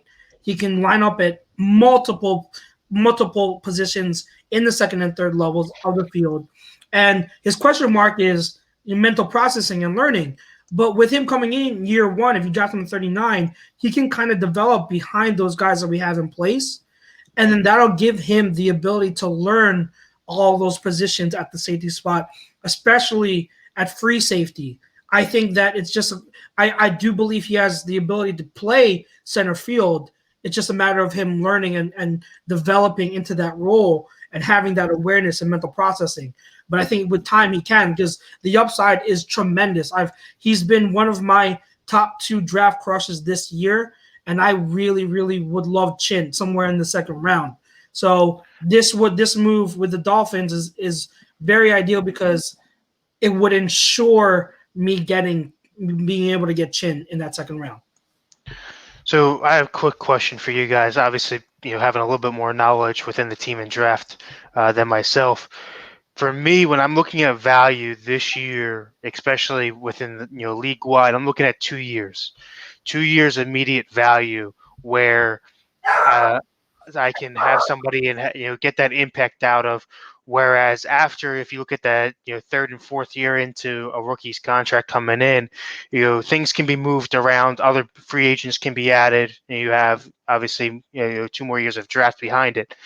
Do you think either in one of those first 2 picks, you would have more value in the immediate 2 years with going to receivers, as far as playoff hopes, versus taking a receiver and a defensive piece in either corner, like you said, Pete, or the safety, as you mentioned, Chucks? On the field, not necessarily. But what I don't think is being talked about enough is the fact of if they're at 21 or whatever pick they have in the first round, in the first 2 rounds, and these players are close, but they're wide receivers, Carson's growth and his relationship with the wide receiver may blur the lines of some decision making, which I don't think even us is given enough credit where we look at best player available. Because if they have Queen there or whatever player X, a defensive player not named a wide receiver, but then the player that they have net right below that is a wide receiver. I mean, what wide receivers do you have on this team that are going to be here next year? I mean, Chuck just mentioned the safety position. Well, what long-term solution do you have at the wide receiver position? So that bodes right into what you're saying, Kev. So for this team, I mean, people may not like wide receiver, but if you can mark that position off of your board out of this draft class for the next 5 to 6 years, that's not even just a problem you have solved that you hope, but that's also a position that you don't really have to bring that much attention to because you have your pseudo 1 and your pseudo 2 for the next 5 to 6 years. You hope. I just don't know what position on the football field outside of wide receiver that's going to bring you, if the talent is all equal, the talent is at the same spot, That's the biggest thing. If the talent's at the same spot, what position is going to have more value for you than wide receiver? I completely agree with you, Pete. My one concern is not even based off what you said. You're spot on. It's the chance of them doing that. And I don't see, unless there's, maybe one or two scenarios, which I'll map out in a second, I don't really see them doing that. The only chance I see them going receiver is in a scenario, for example, that they stay at 21, they take Jefferson. All right. Then you're in the middle of the second round and you start to see a guy like Hamler, who I think we can all agree is the perfect complement to a guy like Jefferson, because Jefferson's more of an in the slot guy. Hamler is obviously more speed. I mean, he's more explosive. That if you look at a complementary piece and you see a guy like Hamler starting to fall, maybe that causes kind of like what they did with Dallas Goedert and guys in the past, where you say, oh, okay, let's pull the trigger and go get him. It's not our main priority, because we obviously want to, go volume and worry about other positions like linebacker, which is a big need, or safety is a big need, to Chuck's point. But like we always talk about, we're talking about improving the overall team. And we talk about it year after year, especially heading into next year, that it's about getting Carson his guys. That's what it is. So to me, if you see a guy that perfectly complements whoever's taken first, I think then they do that. My only concern is I don't love the chance of Hamler dropping that much because of how impressive he was, obviously in the combines and stuff like that. It makes sense. Yeah, I think that for me, it's a tough question to answer, because like I have to see who's available. That's all. I'm all about like what's available and who are your choices. And in the second round, if someone there is too good to pass up, you just gotta take them, no matter what the position is. Like for me, I picked Chan at 39 because to me his potential is that great. You're talking about someone who can be an elite game changer at safety. That's how I see him personally. So if he's there, like I'm pulling the trigger because I love that upside. But at the same time, you both have really good, really, really good points. And I'm definitely not opposed to going wide receiver. I'm not opposed to going wide receiver, other position, and then wide receiver with one of your third round picks, because this class is deep. There are going to be really talented players in the third round and beginning of the fourth. Like there are a number. Like when I'm going through my mocks and trying to figure out who they could take, there are so many wide receivers I'm looking at, like, I'd like this guy. I would like this guy. I'd like this guy. Right. In the middle rounds, like there are so many that are just that good, and I would have no issue taking. But to your point, Pete, if you can get and secure two studs early in the first and second round, like we were to go like Reagor, and then we could get Hamler in the second round, or Reagor and Ayuk. You know how much speed that is? Like, look at what the Chiefs did to win the Super Bowl. They just have speed on the outside at the receiver. Yeah. It's just speed. There's no big wide receiver. It's just go fast. And, would it surprise us if Howie and Doug want to go that route and just want to get more speed added to this team on the outside at receiver? So if you want to go wide receiver, that's perfectly fine with me. It's more of just I got to see who's there. It's very tough for me to answer, or say to put myself in a box and say I wouldn't go this route or I have to go this route. I would say also the most realistic scenario, I would mind to not only people in here but the Eagles fans that are watching, is that because I understand why people are saying, oh, not even anybody in here, but people are saying, oh, you have to go receiver. I've heard some people go as crazy to say they should go receiver. Like, wow. You know what I mean? Like that's a little overblown. That's like the same thing that it's in the same category of people saying we got to trade up to friggin' 7 to get Jerry Jeudy. Like, yeah, obviously. Like if we can do that, sure. But the chance of that happening is slim to none, like we've talked about numerous times. But I think people need to start over the next week, as we're, approaching very quickly. And thank God we're approaching the draft, because we've been looking forward to it, for months and months, that in a situation where maybe you go Reagor, Van Jefferson may be in the third or fourth, for example, or say for example, you go Justin Jefferson and a guy I like that you can get in the late third, early fourth, which is a guy like Hightower, who's a perfect complementary piece. Guys like that to where you're seeing what they and I don't disagree with what you're saying either, Chuck. It's like they can go speed. I'm completely fine with that because to your point with the Chiefs, we've seen that mold work, especially when you talk about Carson needing speed to really flourish. So I completely agree with that. But I think the more people start understanding and start not limiting their expectations, because we don't know what Howie's going to do. Howie doesn't know what he's going to do because, to your point, Chucks, to what we've been saying, we don't know who's going to be there at 21. We don't know who's going to be there at 39 or 46 or if they stay at 53 or even 103 or 127. We don't know. Yeah. I think the perfect complementary thing is either going Justin Jefferson and then Hightower in a later round or going, Reagor, then Van Jefferson, or going Patrick Queen, Hamler, then Van Jefferson, because you're bringing all sorts of different variety to your team and you're fixing needs immediately. Yeah, absolutely. As long as the way I see it, as long as you add good players, I don't that's fine, and the good players, but then also address speed in some capacity, because that was the element that was missing. If they were to draft Jefferson, I wouldn't be mad. I would just wait to see what they do the rest of the draft. And if they address speed with other picks, then I think it would be a win. Yes. But they have to at least I'm not someone who's going to make that estimation and jump to conclusions after the round one. I'm a guy that waits till the whole draft is done, and then I go, okay, what did they do? So it's not just about round one. And that's a lesson a lot of people have to learn is it goes way beyond just round one. To me, rounds 2 and 3 are the gold rounds. Those are the money rounds because that's where you get the best value. So I love this. I like seeing what they do throughout the whole draft, not just round one. And to Stephen Price's question, what do you guys think about Hightower? I agree with you, Brodo. My grade is a little lower on him. I have him as a fourth rounder that could end up falling, because I think that he doesn't play through contact really well, and he's very skinny.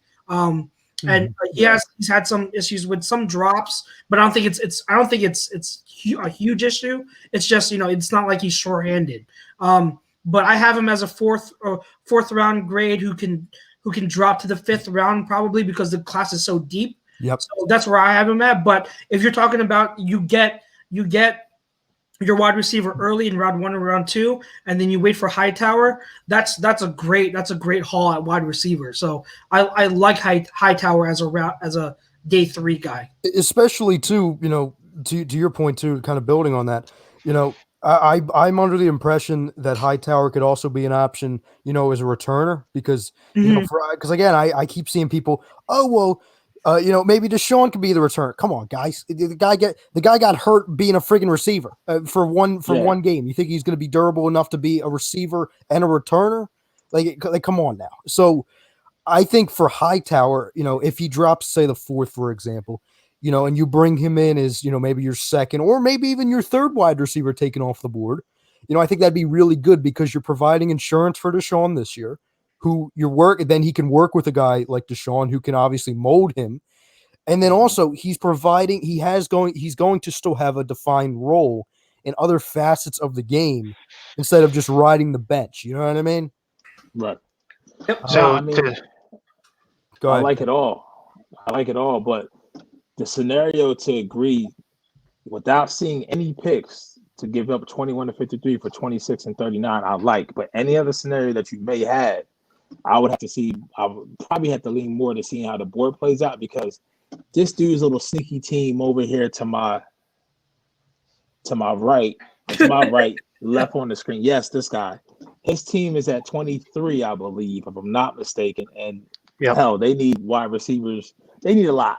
They need a lot more than what they needed in the last 20 years. So my feeling as of what I've been reading is that they are going to go receiver in the first again.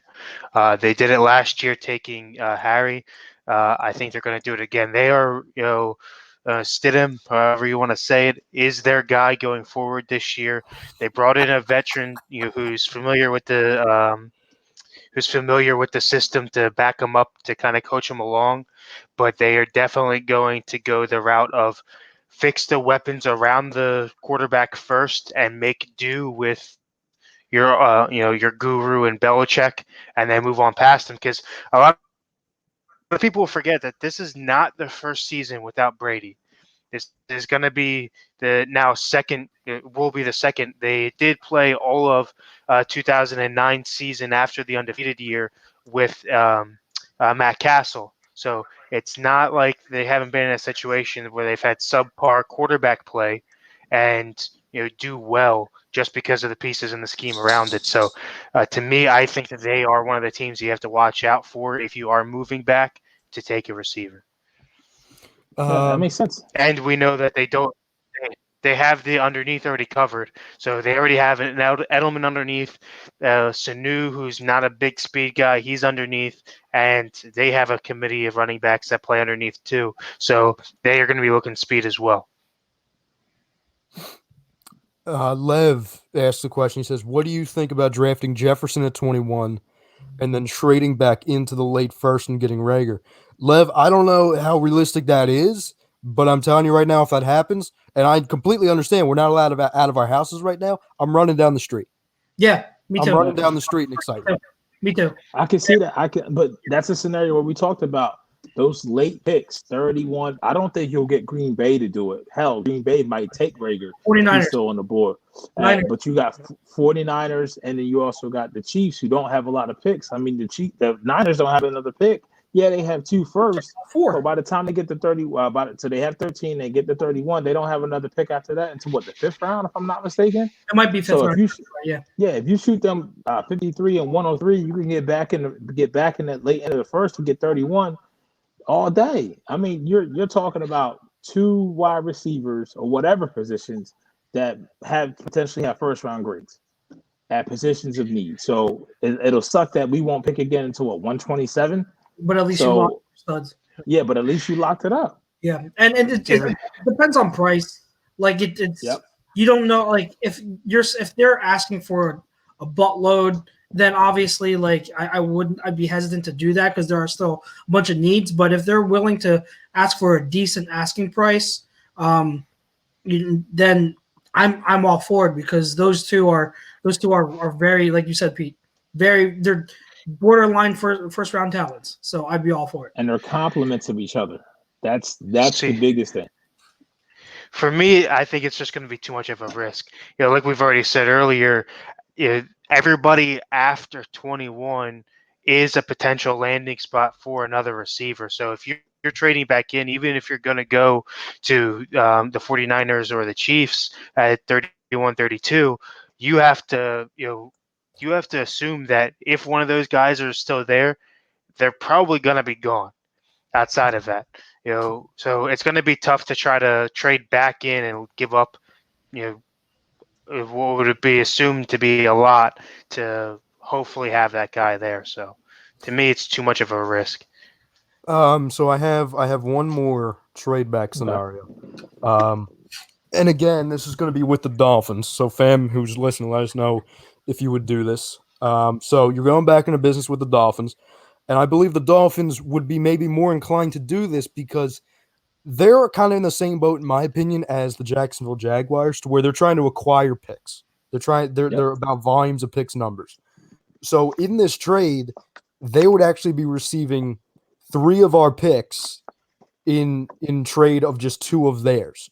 But for everyone who's worried about that, we mapped out last Wednesday opportunities to then get another one of our picks back in a trade later in the 2nd, 3rd round, to where you're going back and you're trading from 53 or 56 to like 80, and for example. So there's other ways to get that pick back. So if you're worried about kind of losing out on a pick going from 7 to 6 or 6 to 5, don't worry, because there's other options later in the draft. But this would be trading. By the way, this would be if Justin Jefferson is gone. So this is if all of our quote unquote big time guys are gone at 20. it would be trading to the Dolphins our 21st, the 127, and the 146 and then we would get back 26 and 56. So the first 3 picks we would have 26, 53, 56. And then we give up the 2 4th rounders, the 2 later 4th rounders, you're saying? Yeah, 127 and 146, and you're just swapping first. I'd be down for that. I'd be down for that. I'd do that too, because I think that second round, that whole second round, there's going to be so much good value there. And so if I can get into that second round at any point, I'm doing it for two back end. Keep in mind, they're back end 4th rounders. They're not high or mid 4th rounders. That pick 127, that could, you can still get value there, but back end 4th rounders, if you're telling me give both of them up to get back in the second round and just drop 5 spots in the first, I'm absolutely doing that. And then on top of that, in this mock, in this scenario, I would have the Eagles taking Patrick Queen at 26.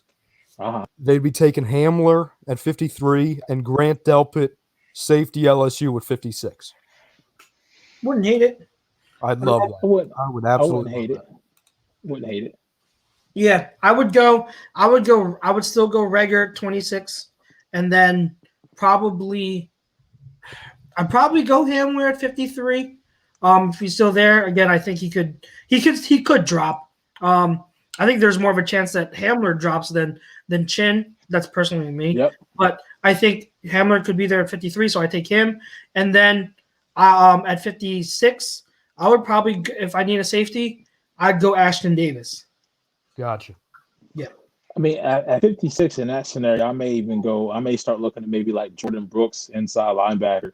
I may start looking that way out. Maybe even some outside linebacker as well. Maybe a Malik Harrison. I think that's a sweet spot, especially if you have double picks in the second round, or if it's just a premier talent there, not a premier talent, but a better than average talent also at another position that you've already drafted. Just make your strength stronger. Just make your strength stronger. I mean, if you can make one part of your team just hell to deal with. I mean, it worked for San Francisco. It put them in the Super Bowl last year. They need more offensive weapons, but look at that defensive line. You know what I mean? So if you have a chance to make that stronger, then you go ahead and you do that. Yep, agreed. Yeah, I take that trade too. I think that the value to be made, like Chuck said earlier, is I would not necessarily worry about the first as much as a lot of people put stock into it. That's where your biggest busts are going to come from.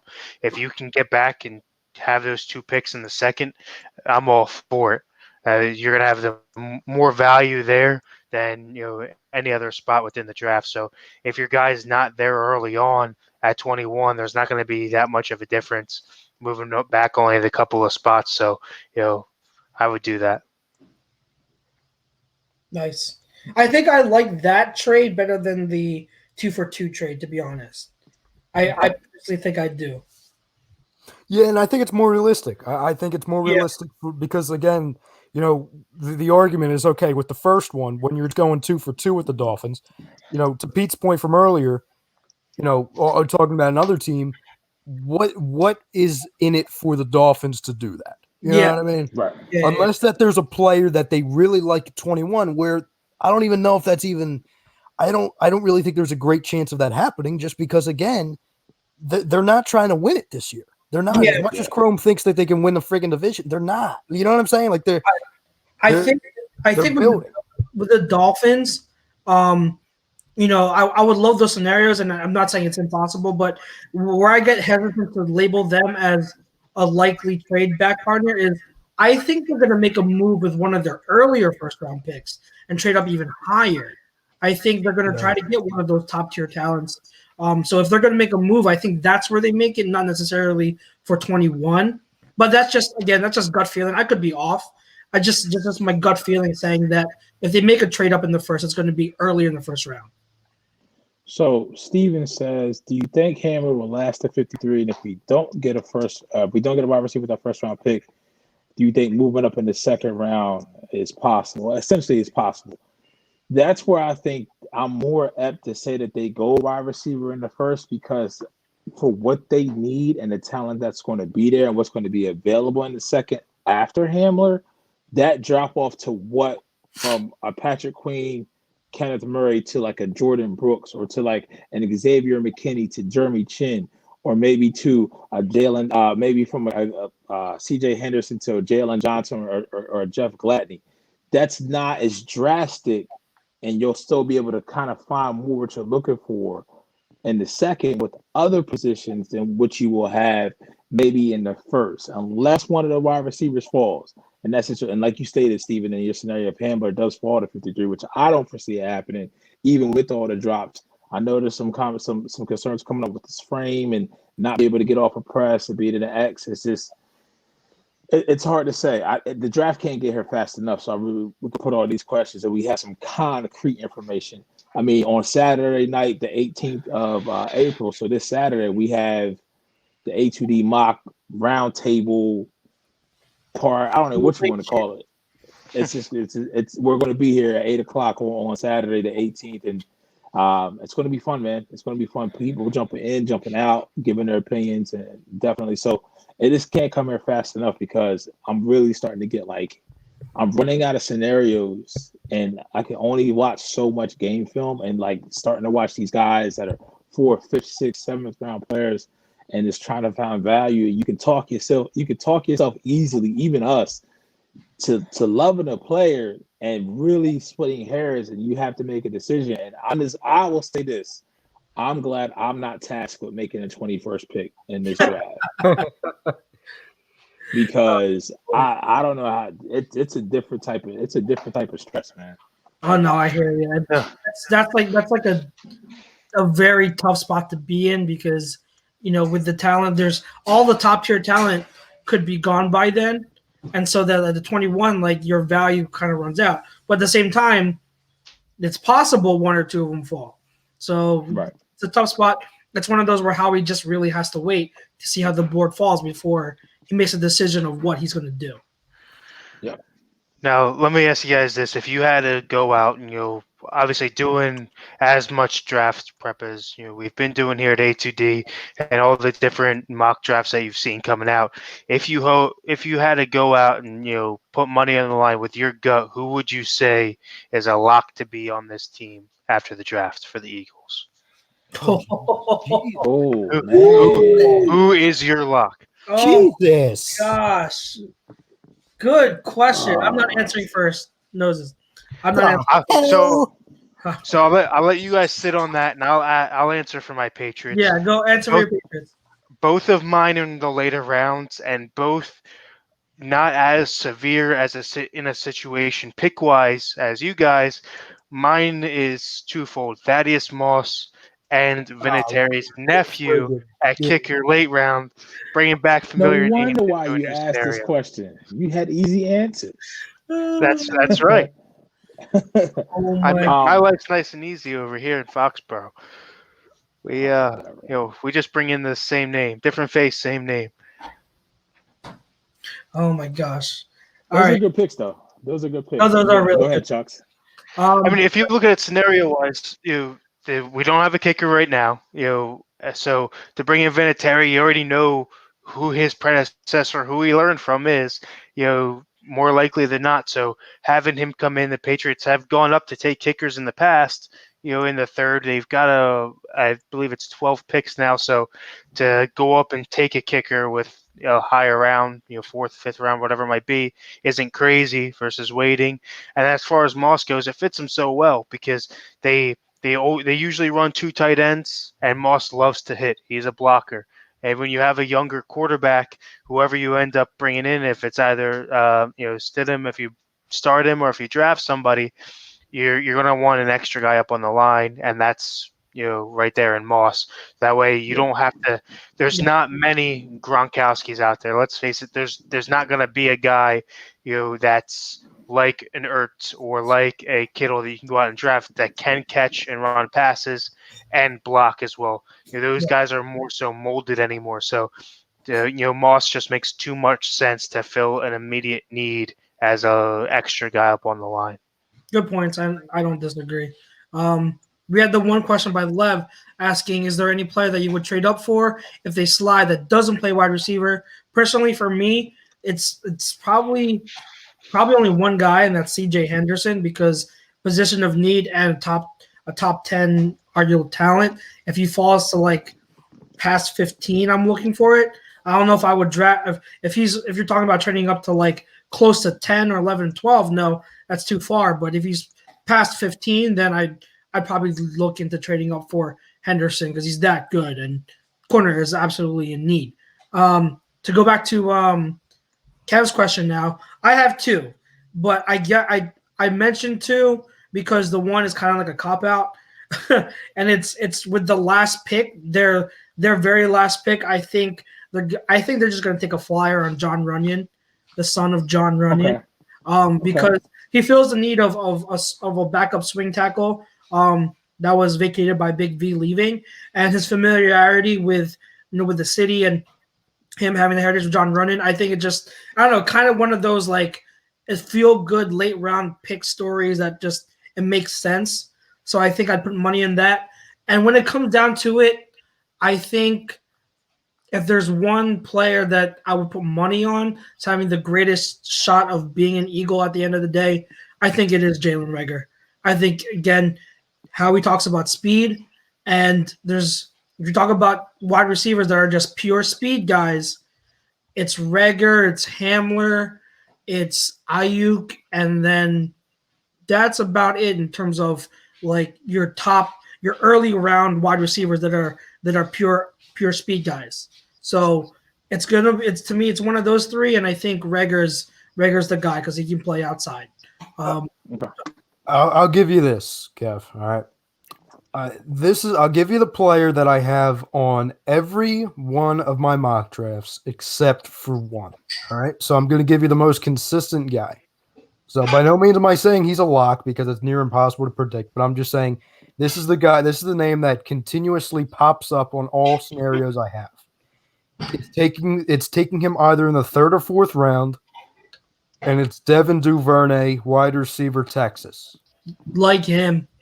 He's another one I really like. Speed, can play in the slot. You can do a lot of things with him. I think that he is more of a sure thing than a guy like Hightower.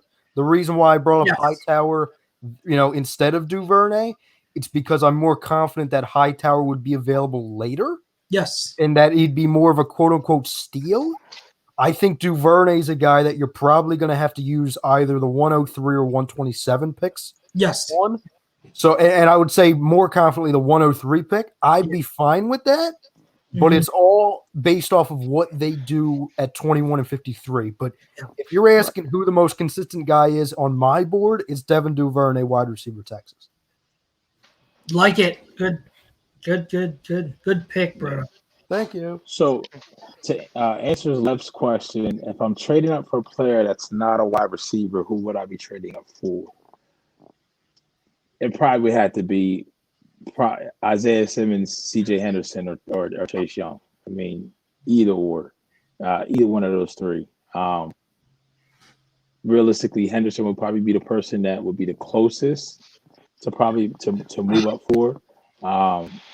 But that would be it. And if I had to say out of what I've done in my research and my board, who do I think would be most likely to be an Eagle lock?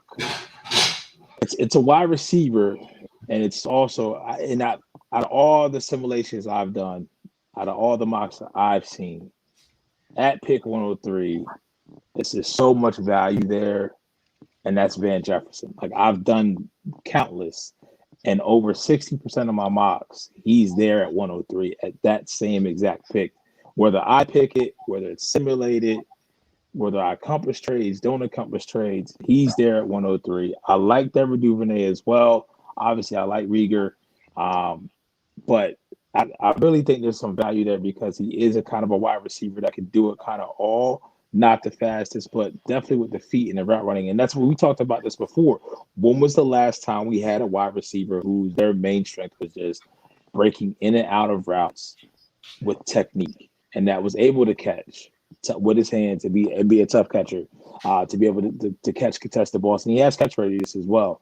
But to have that's a guy that it's almost like a basketball where you just have a guy who can get you a bucket. You know what I mean? We talk about this all the time in the NFL play design, not being able to have players where you can design a play that's guaranteed to get you 7 to 8 yards if everything goes right. Yeah. We don't have that. And I think Jefferson can have a long career in the NFL as it is with his skill set that he's bringing into the league. Love it. So I love Van Jefferson too. He's such a good route runner. I love Jefferson. For value wise, if you're talking about like where they would be picked, I love Van Jefferson in the late third more than I love Justin Jefferson at 21. To be quite honest, I love Van Jefferson. Another guy, because you guys mentioned Van Jefferson, Devin Duvernay, guys that I would love to see here. I just want to throw in another guy that not a lot of people may be talking about, but is a very interesting prospect. And I've been very intrigued by him because depending on where he goes, he could either be someone who's not used correctly and then just doesn't do much, or he can go to the right team with a good offense, the right mind to make him into like something special. And that's Antonio Gibson. He's a hybrid running back wide receiver. He played slot receiver most of his this past year, but he's projected to be more of a running back. But make no mistake, don't just like with Isaiah Simmons and Jeremy Chin, where you don't put labels on them. You don't put a label on Antonio Gibson. He's just a weapon. And so, like to me, the comp for Antonio Gibson that I found most accurate is Cordero Patterson. Or Cordero Patterson, forget how you pronounce his first name. But I just love because of what Kyle Shanahan did with Deebo Samuel and used him in numerous ways. I think again it's a copycat league. I think he's very intriguing. If you go somewhere with a creative mind, and I think Doug P could do something with him. I think Antonio Gibson is an electrifying playmaker, makes people miss in space, is tough, is good in the slot, and can be a rotational piece in the backfield with Boston Scott as the complementary guys to Sanders. So he's another guy I throw in the middle rounds where I'm like, his explosiveness and his playmaking ability would be a welcome addition here in Philly. Yes. So, I know we talk a lot about, guys we want on the Eagles or want on our prospective teams and, where we think they're going to fall to in the draft and trading up. On the opposite side of the fence, who do you guys think as far as, value to selection, as far as on-field play is going to be a bust in this draft? And I don't mean as far as just not performing in general. I mean, usually your first-round guys who is going to underperform for where they're taken. Okay. Mekhi Becton has tackle out of Louisville. That was pretty easy for me. Watch his tape. I think because he plays the position, he played at Louisville, and the tackle group this year in this year's draft isn't what it usually is. Just think they're going to be overvalued. I think he can go as high. I think he can go as 10 in the top 10. I think he can go 10 to Cleveland, and it sucks for Cleveland, but they're known to draft bust. Just for where they're taking as far as value, I think that would be my number one. So everybody else can go. For me, I'll keep it simple. It's the guy I'm most worried about throughout the entire draft. And I would say if the Eagles took him, I would be pissed, not because I don't think he can play, but because of obviously the storylines that have been going on in college with the injuries. The guy I'm most concerned about and scared to bring in is completely Laviska Shenault. That is absolutely the guy I'm most worried about getting. If we get him, I'm going to be very, very afraid because, again, you're already seeing he's banged up in college consistently. As we've talked about, and people have talked about this with Wentz and other people, you don't get healthier as you get older. Once it starts to linger, it's not going to go away. I wish the kid all the best. I just don't want to see how this pans out on the Eagles. Yeah. I wish him all the best. Nothing against him. I don't touch him. I don't touch him. Especially for the Eagles who've had injury. Yeah, I get you. Yes. Like I've said, for the Eagles specifically, The round where I will be okay with drafting him is the 4th round. Yes. That's where it's like, okay, I'm willing to take a risk on that injury because the upside's way too high. Because you're talking about, to me, honestly, if he stays healthy and he puts it together, he easily has the highest potential out of any wide receiver in the class. I was going to say, he's better. If he's healthy, he's better than Ruggs. I'm just telling you. Yes, absolutely. So, like, I think the physical upside is there. It's just that injury concern is so glaring. And so I'm only comfortable with taking him in the 4th round. I would be very surprised if he's there 4th round because I think another team will take that chance earlier than that. Yep. So there's that. It's a good one. For me, it's because I still see guys putting him in this round while I still see other evaluators putting him in the round that I have him. So if he goes in the 1st round, to me it's T. Higgins. I just don't see everyone who's saying he's a 1st round talent. I don't see it. Like and I've been saying that since I watched the national championship game, and I know T. Higgins was one of the names that was always floated out there. I had never watched a rep of him, so I was excited to see him. So I kept an eye out for him, and I was disappointed because I did not see anything that really jumped out on the screen to me. And then I studied him, and I'm like, what about him is going to make me believe he is a 1st round elite talent? I don't see it. I think he's a niche player. I think he can be good in a certain role as an X receiver, go up and get a big body guy. But I don't see wide receiver 1 ability at the next level. He's just not. He doesn't meet the physical thresholds for me to put him as an elite receiver. And beyond being a contested catch guy, he doesn't really do much else that jumps off the page. So if a team takes him in the 1st round, I don't believe it'll be the Eagles, because I think how he went that type of mold of receiver last year with J-Jaw, I don't think he'll do it again early with Higgins. But if a team picks him in the 1st round, I will be overjoyed, because that means more talent falls that I believe is more worth it, because I don't see 1st round talent at all with Higgins. I can see him going to Green Bay. He'd be a good number 2. But Kat, since you posed the question, what is your answer? So for me, it's definitely going to be an unpopular opinion, and this has not been something that I've let out. So you guys give me your feedback on it. But to me, it's at number 1.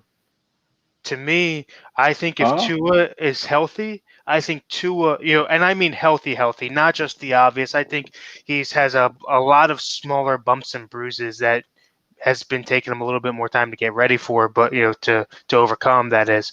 But I think Burrow at number 1 is not going to live up to a true number 1 overall value. To me, I think, and somebody in the comments posted earlier, is he a product of that offense? Now, I'm not saying that he's not talented. Don't get me wrong. He's a 1st round talent, definitely top 10 pick range, but number 1 overall, that's a lot of weight. And you're talking about 2 of his receivers going in the 1st round, possibly, or the first 2 rounds at worst.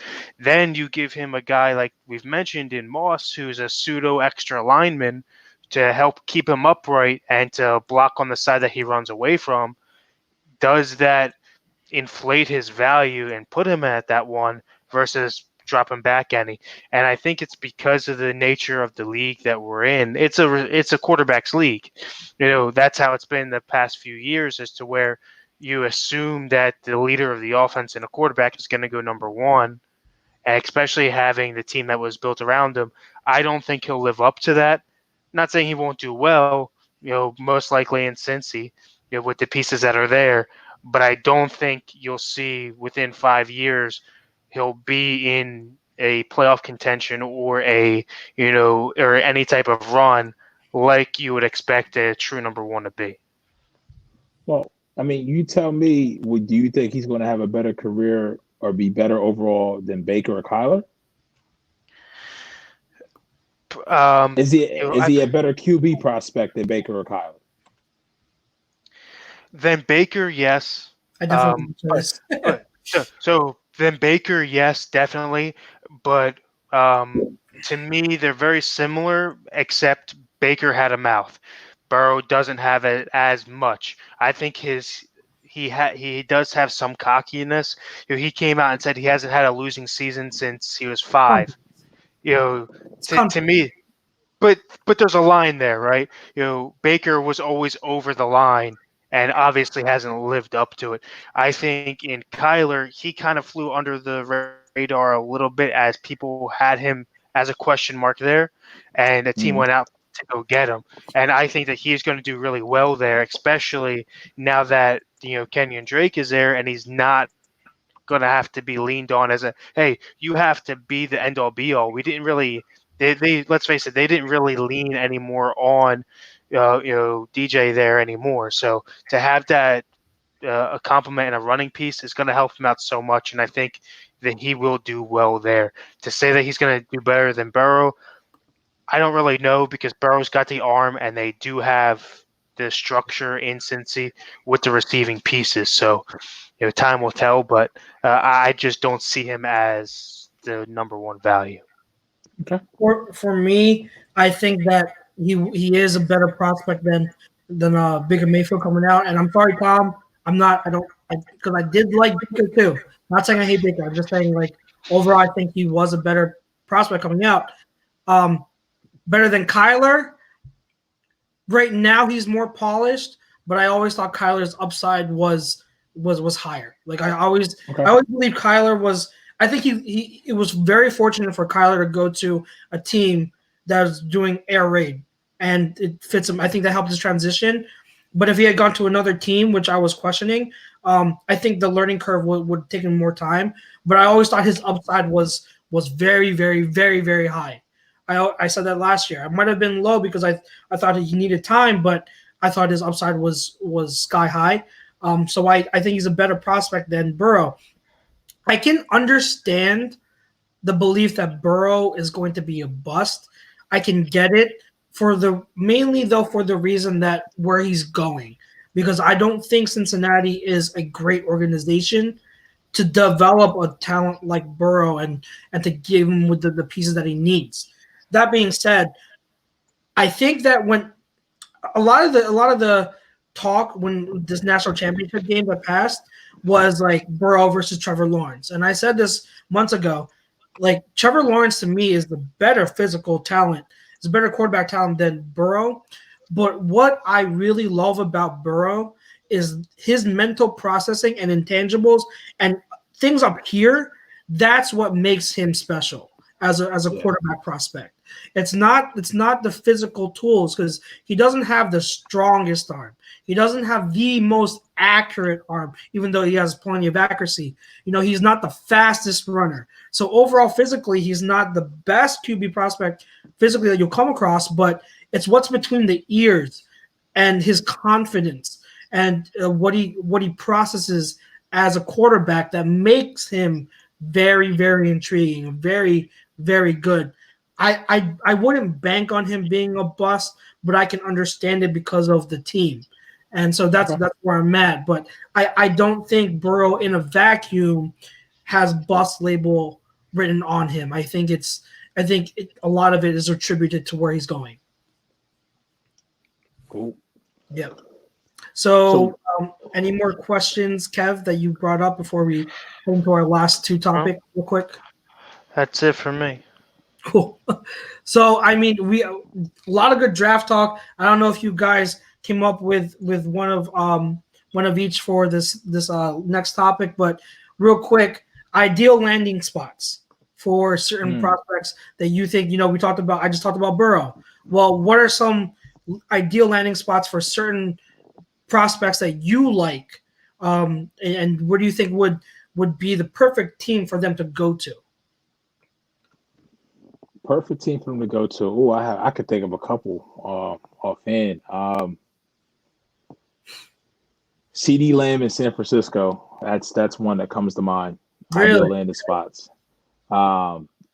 Even Judy in San Fran. I mean, any one of the top 3 wide receivers in San Fran, just in that offense, and he makes it so friendly. Yeah, it's so easy. Tua in New England is an ideal landing spot. Really? Okay.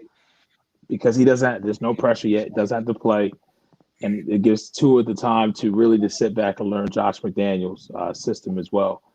And ultimately, the one that scares me the most is in our division. Chase Young going to the Washington Redskins. They will have a defensive line, if everybody's healthy, that will rival the San Francisco 49ers. When you look at Montez Sweat, when you look at Jonathan Allen, you look at Deron Payne, and now you add Chase Young to that, and it's just like, that's scary. Boys, go get the quarterback, and we have to deal with that two times a year, because unequivocally, you've heard everybody say it since September, when society was normal, way back when, BCV, before coronavirus. Chase Young's the best player in this draft. Yes. Chase Young's the best player in this draft. Chase Young's the best player in this draft. So to have to deal with that now in your division 2 times, I'm not looking forward to it at all. Kev, what you got? For me, it's simple. If it's not New England because of the direction they're going, a quarterback and sticking where they're at, it's Fromm to the Colts. The smarter, more upright type of offense. I think that he fits there well, especially with them not getting any younger at the position. So I think he goes there and would do well, especially sitting a year. Nice. Any more, or just that one? Just that one. Just one. Okay. I've got 6. All right. So yeah, I got 6 prospects with ideal landing spots. Kev, I'll start with your team. I told you last night that I have one that I haven't mentioned before for New England, and that's AJ Epinesa, the edge player who fits multiple schemes. So he's diverse, and you know that Bill's defense in New England, they do multiple fronts, so he fits there. His profile just fits what New England constantly looks at for the defensive line and edge. Like to me, he just screams New England. All right, so that's one. Jeremy Chin, the safety that I really want, and I didn't pick any like Eagles things because that'd be too easy. But Jeremy Chin, if it's not with Philly, the ideal landing spot for me is Baltimore. He would be paired with safety with Earl Thomas, and then that secondary, and then the defensive mind that they have there, like using him correctly and moving him all over the place. And that would be very scary. That would be so good for Baltimore if they grabbed him. Now to the offensive side, for San Fran, I was thinking about wide receivers, but then Pete, you mentioned how all 3 of them would be great. So I was like, yeah, like I can't say all 3. So, but I went with center Matt Hennessy, who zone blocking, guy from Temple, zone blocking center. They need interior line, and it starts with the center when you talk about interior line. And Matt Hennessy fits their scheme to a T. So I think he would be absolutely ideal there. Kyle Shanahan would make him into a star. I'm going to go with also wide receiver Denzel Mims. And Kev, you mentioned this team, but I think him and Indy would be scary, playing opposite T.Y. Hilton, and then offensive line, and then with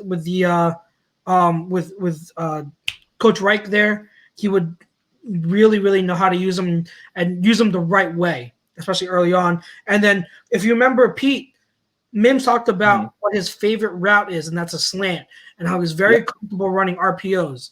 Well, what does Coach Reich do? He runs RPOs. So extremely, extremely good fit there in Indy.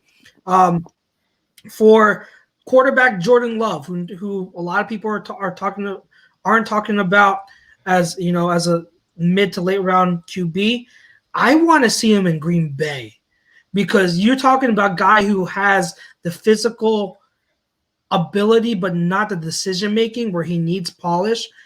That's like Aaron Rodgers, who has the physical, like maybe the most physically gifted quarterback we've seen in history. He would be learning from him. And like, can you imagine like what Aaron Rodgers, what he had to go through and wait with Brett Favre in Green Bay, and then Jordan Love has to do the same thing with Aaron Rodgers in Green Bay? It would just be like history repeating itself. I think it'd be a great story, but I really like that fit. And the last one, my absolute favorite, and this is my personal top draft crush. Of course, it's a running back, and that's Clyde Edwards-Helaire. I think he would be absolutely wonderful with the Chiefs because Clyde Edwards-Helaire, his ability as a receiver, his vision, top notch. And when you talk about Andy Reid and KC, what do we talk about with Andy and his use of running backs? He knows how to use them in the passing game, on screens, and really utilize them in different ways. There's no better running back to me that fits KC and what Andy can do than Clyde Edwards-Helaire. I think Clyde Edwards-Helaire is my top-rated running back, above DeAndre Swift, above J.K. Dobbins, above Jonathan Taylor. He doesn't have any weaknesses except for top-end speed, but he does it all. So I would love to see him in KC. So those are the guys I see as perfect fits. So before we get out of here, you guys really quick want to touch on the new contract that your boy CMC and Brodo, if you're still listening, we got to get you in on here because I know CMC is your boy.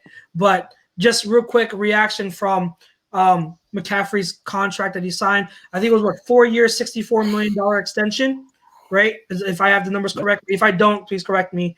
But something wrong along those lines. What I want to get your opinions on because I know Pete and Ryan, you were talking about rumors about him possibly being traded. So give your opinions on that. But also, we've seen I want to get you guys' opinions on just the running back position in general getting paid because we've seen guys with big contracts at the running back position. Devontae Freeman, who got paid and then could not stay healthy. Todd Gurley, who got paid and then had arthritis in his knee. David Johnson, who signed a long contract and then was never the same. Do you think this is a good deal that Carolina had to do? And what do you think this holds for the running back position in general? And going forward, what should teams do when they have a star running back? Should they pay them, or should they just ride their contract, stick with franchise tags every year, and then once their franchise tags are over, just let them go and draft younger? What are your opinions on CMC and the contract and the impact of his contract going forward? I'll do it real quick. I'll keep it simple. Number one, my reaction to it, I'm bitter. I'm upset that the realization that run CMC, Christian McCaffrey, will probably never be an Eagle when I begged, I prayed that the Eagles took him back in the draft a handful of years ago. And I had idiots tell me, oh, he's a reach. Oh, he's a reach. You don't want to take him. I wouldn't take him. Hell, the first round, I wouldn't take him in the second round. Don't those people look foolish at this moment? But to be honest with you, I don't think it's a good move. I think it's a great move for both, obviously, CMC and the Panthers. Because I get it. Everyone's saying, oh, you don't pay a running back that type of money. Sure. Newsflash, everybody, Christian McCaffrey's not a running back. Sure, he plays the running back role. Christian McCaffrey's not a running back. Christian McCaffrey is a weapon. That's what he is. Weapon. You don't have to worry about him aging poorly because he doesn't have a long history of injuries, number one. That's forefront. Number two, he has so many other ways to kill you on defense other than strictly running the football out of the backfield. If he begins to slow down, you turn him from a running back to a slot wide receiver. There are so many other ways he can be used in your offense. The length of his career, unless something crazy happens, I'm telling you, I won't lose sleep saying this. I've said it for the last 2 years, and it's been backed up from this last year. He's a top 10 player in the NFL. I could sometimes argue on certain weeks he's a top 5 player in the NFL. I get it. He's not a quarterback. I get it. He's not throwing the football. I get it. He's not playing defense. But he does so many things for your quarterback. He does so many things for your defense when you're talking about time of possession, killing defenses on the opposing side of the field. This guy is a superstar. We talked about it before he came out of the draft, and we're seeing it now. He's not the best. He's the best running back, quote unquote, in the league. He's better than Zeke. He's better than Le'Veon. He's better than all these guys. You can give me any guy. He's better than him. He's the guy. So in order to get the guy, you have to pay him like he's the guy. Like I told you guys a while ago, there was a chance that they were going to him to gonna see if he was interested in an extension. The rumors came out because in that meeting, if he expressed desire to leave the organization because they're kind of in a rebuild, that's where the trade scenarios and the rumors came out, because they are now in the position where they are either going to lock him up or it was going to be revealed, I appreciate you for drafting me, but I'm moving on. Maybe it's time to move faster into a new deal with another team, a new location. So my instant reaction, I'm sad, I'm upset, but I'd be very happy as a Panthers fan. But the guy's a superstar. Therefore, you have to pay him like he's one. Yeah.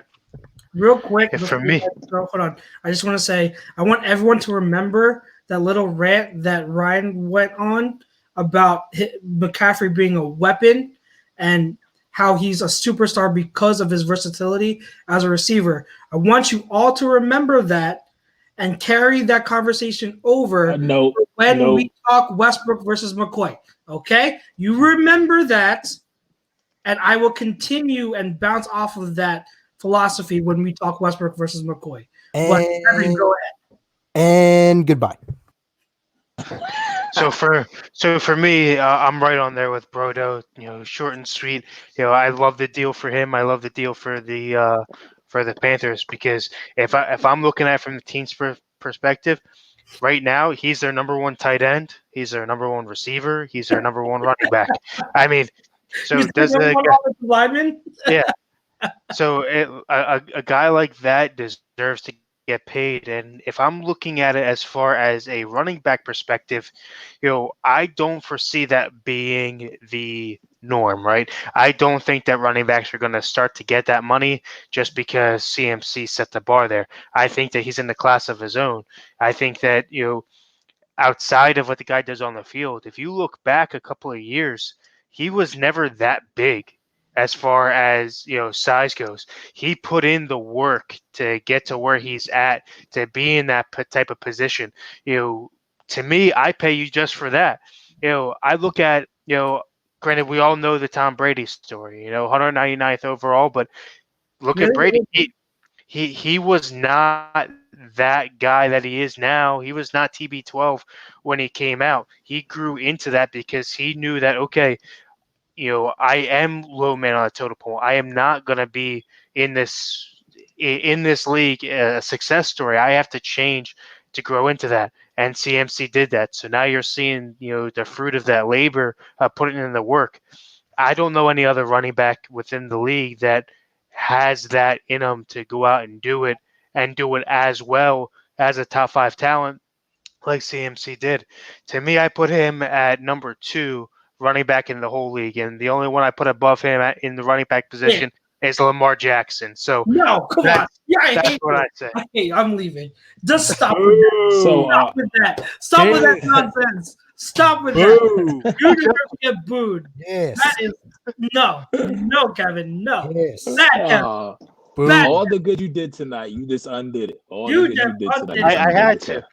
You thought the show was going to go that well without me getting booed? I thought you were going to go my route and say my guy, but you went completely the opposite direction, and you get booed for that. Damn you, sunburn. Why must you do this? I'm happy for CMC. Pound for pound, I think he's the best offensive weapon. He's the best offensive player in the game. Best offensive mismatch in the game of football.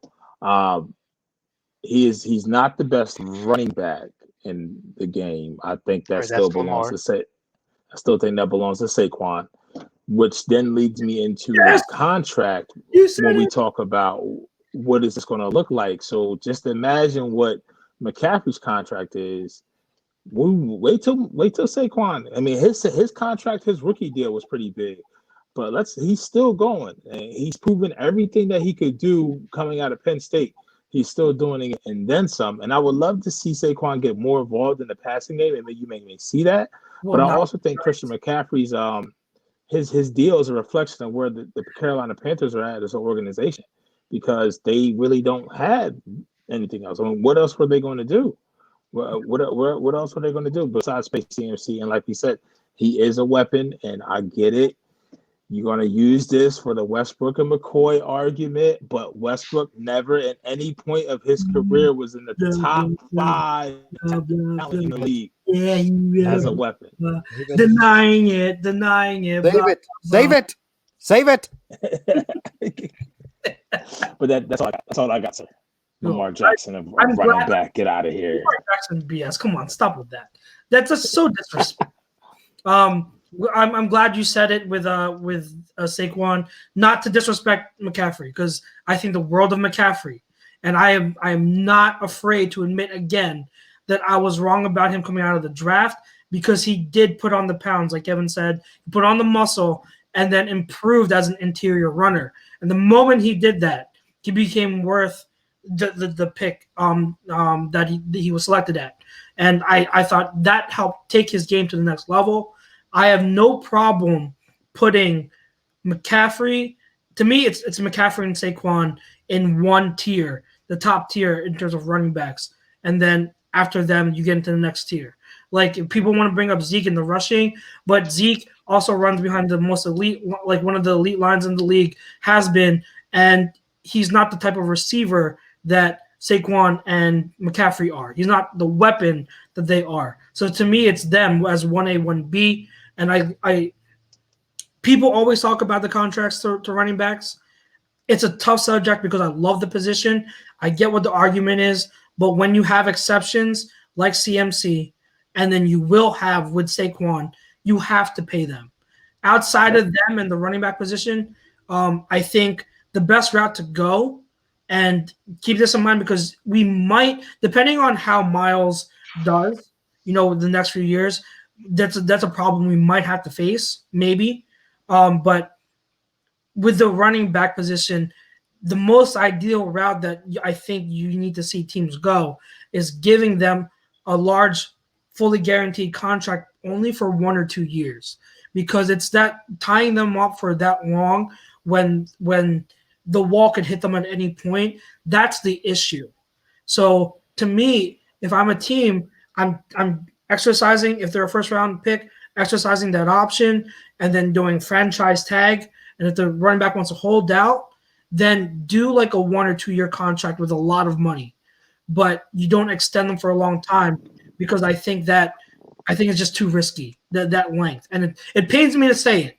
It really does. But that's the truth. Like, you can't be tied in long term with these running backs who are mid to late 20s in their age. You just can't. So I totally get it. But with CMC, he's one of the exceptions, and Saquon will be another exceptions in a couple of years. And who knows, if everything goes as we want, maybe Miles will be an exception to the rule and he'll get paid. But we'll see. That's a long ways from now. We'll see. We'll see. We got 4 more years, 3-4 more years of him. So we'll see how it goes. Any last remarks before we close it up, gentlemen? Nah, man, boys, be safe. Definitely. Kev, anything? Nope. All good here. Awesome. Guys, if you're still listening, thank you so much. Thank you for tuning into this episode. We really hope you enjoyed the interview with Jeff Mosher. Again, check him out, Inside the Birds podcast and YouTube with Adam Kaplan. It's a great podcast. They give great insider information. We appreciate Jeff being on here and spending time with us and answering our questions. We appreciate you guys, the fam. Make sure you continue to watch all the shows that we have going on here at A2D. We have numerous during almost one every day of the week. Make sure you catch us on every social media platform: Facebook, YouTube, Twitter, now Twitch as well. We're on there. And then also remember, this Saturday, 8 p.m. is the A2D mock draft special. We'll have a whole panel of us, a lot of us from the A2D family. The A2D crew will be on there giving their opinions. We'll be doing a simulated mock on one of the simulators, and we will be giving opinions and talking draft. It's almost here, guys. A week and 2 days, it'll be here. So make sure you tune in on Saturday. And again, tune into all the other shows. So for myself, Chrome, who is hopefully feeling a little better already, but who's under the weather, from him, Mr. ATG, Pete, for Kevin Godwin, the Patriots crumb, who should not talk after his Lamar Jackson disrespect. And, of course, to the bro, Ryan Brodo, on the ones and twos. We thank you guys so much. Stay safe. God bless. And we will see you next week in the draft. Later, guys. Peace.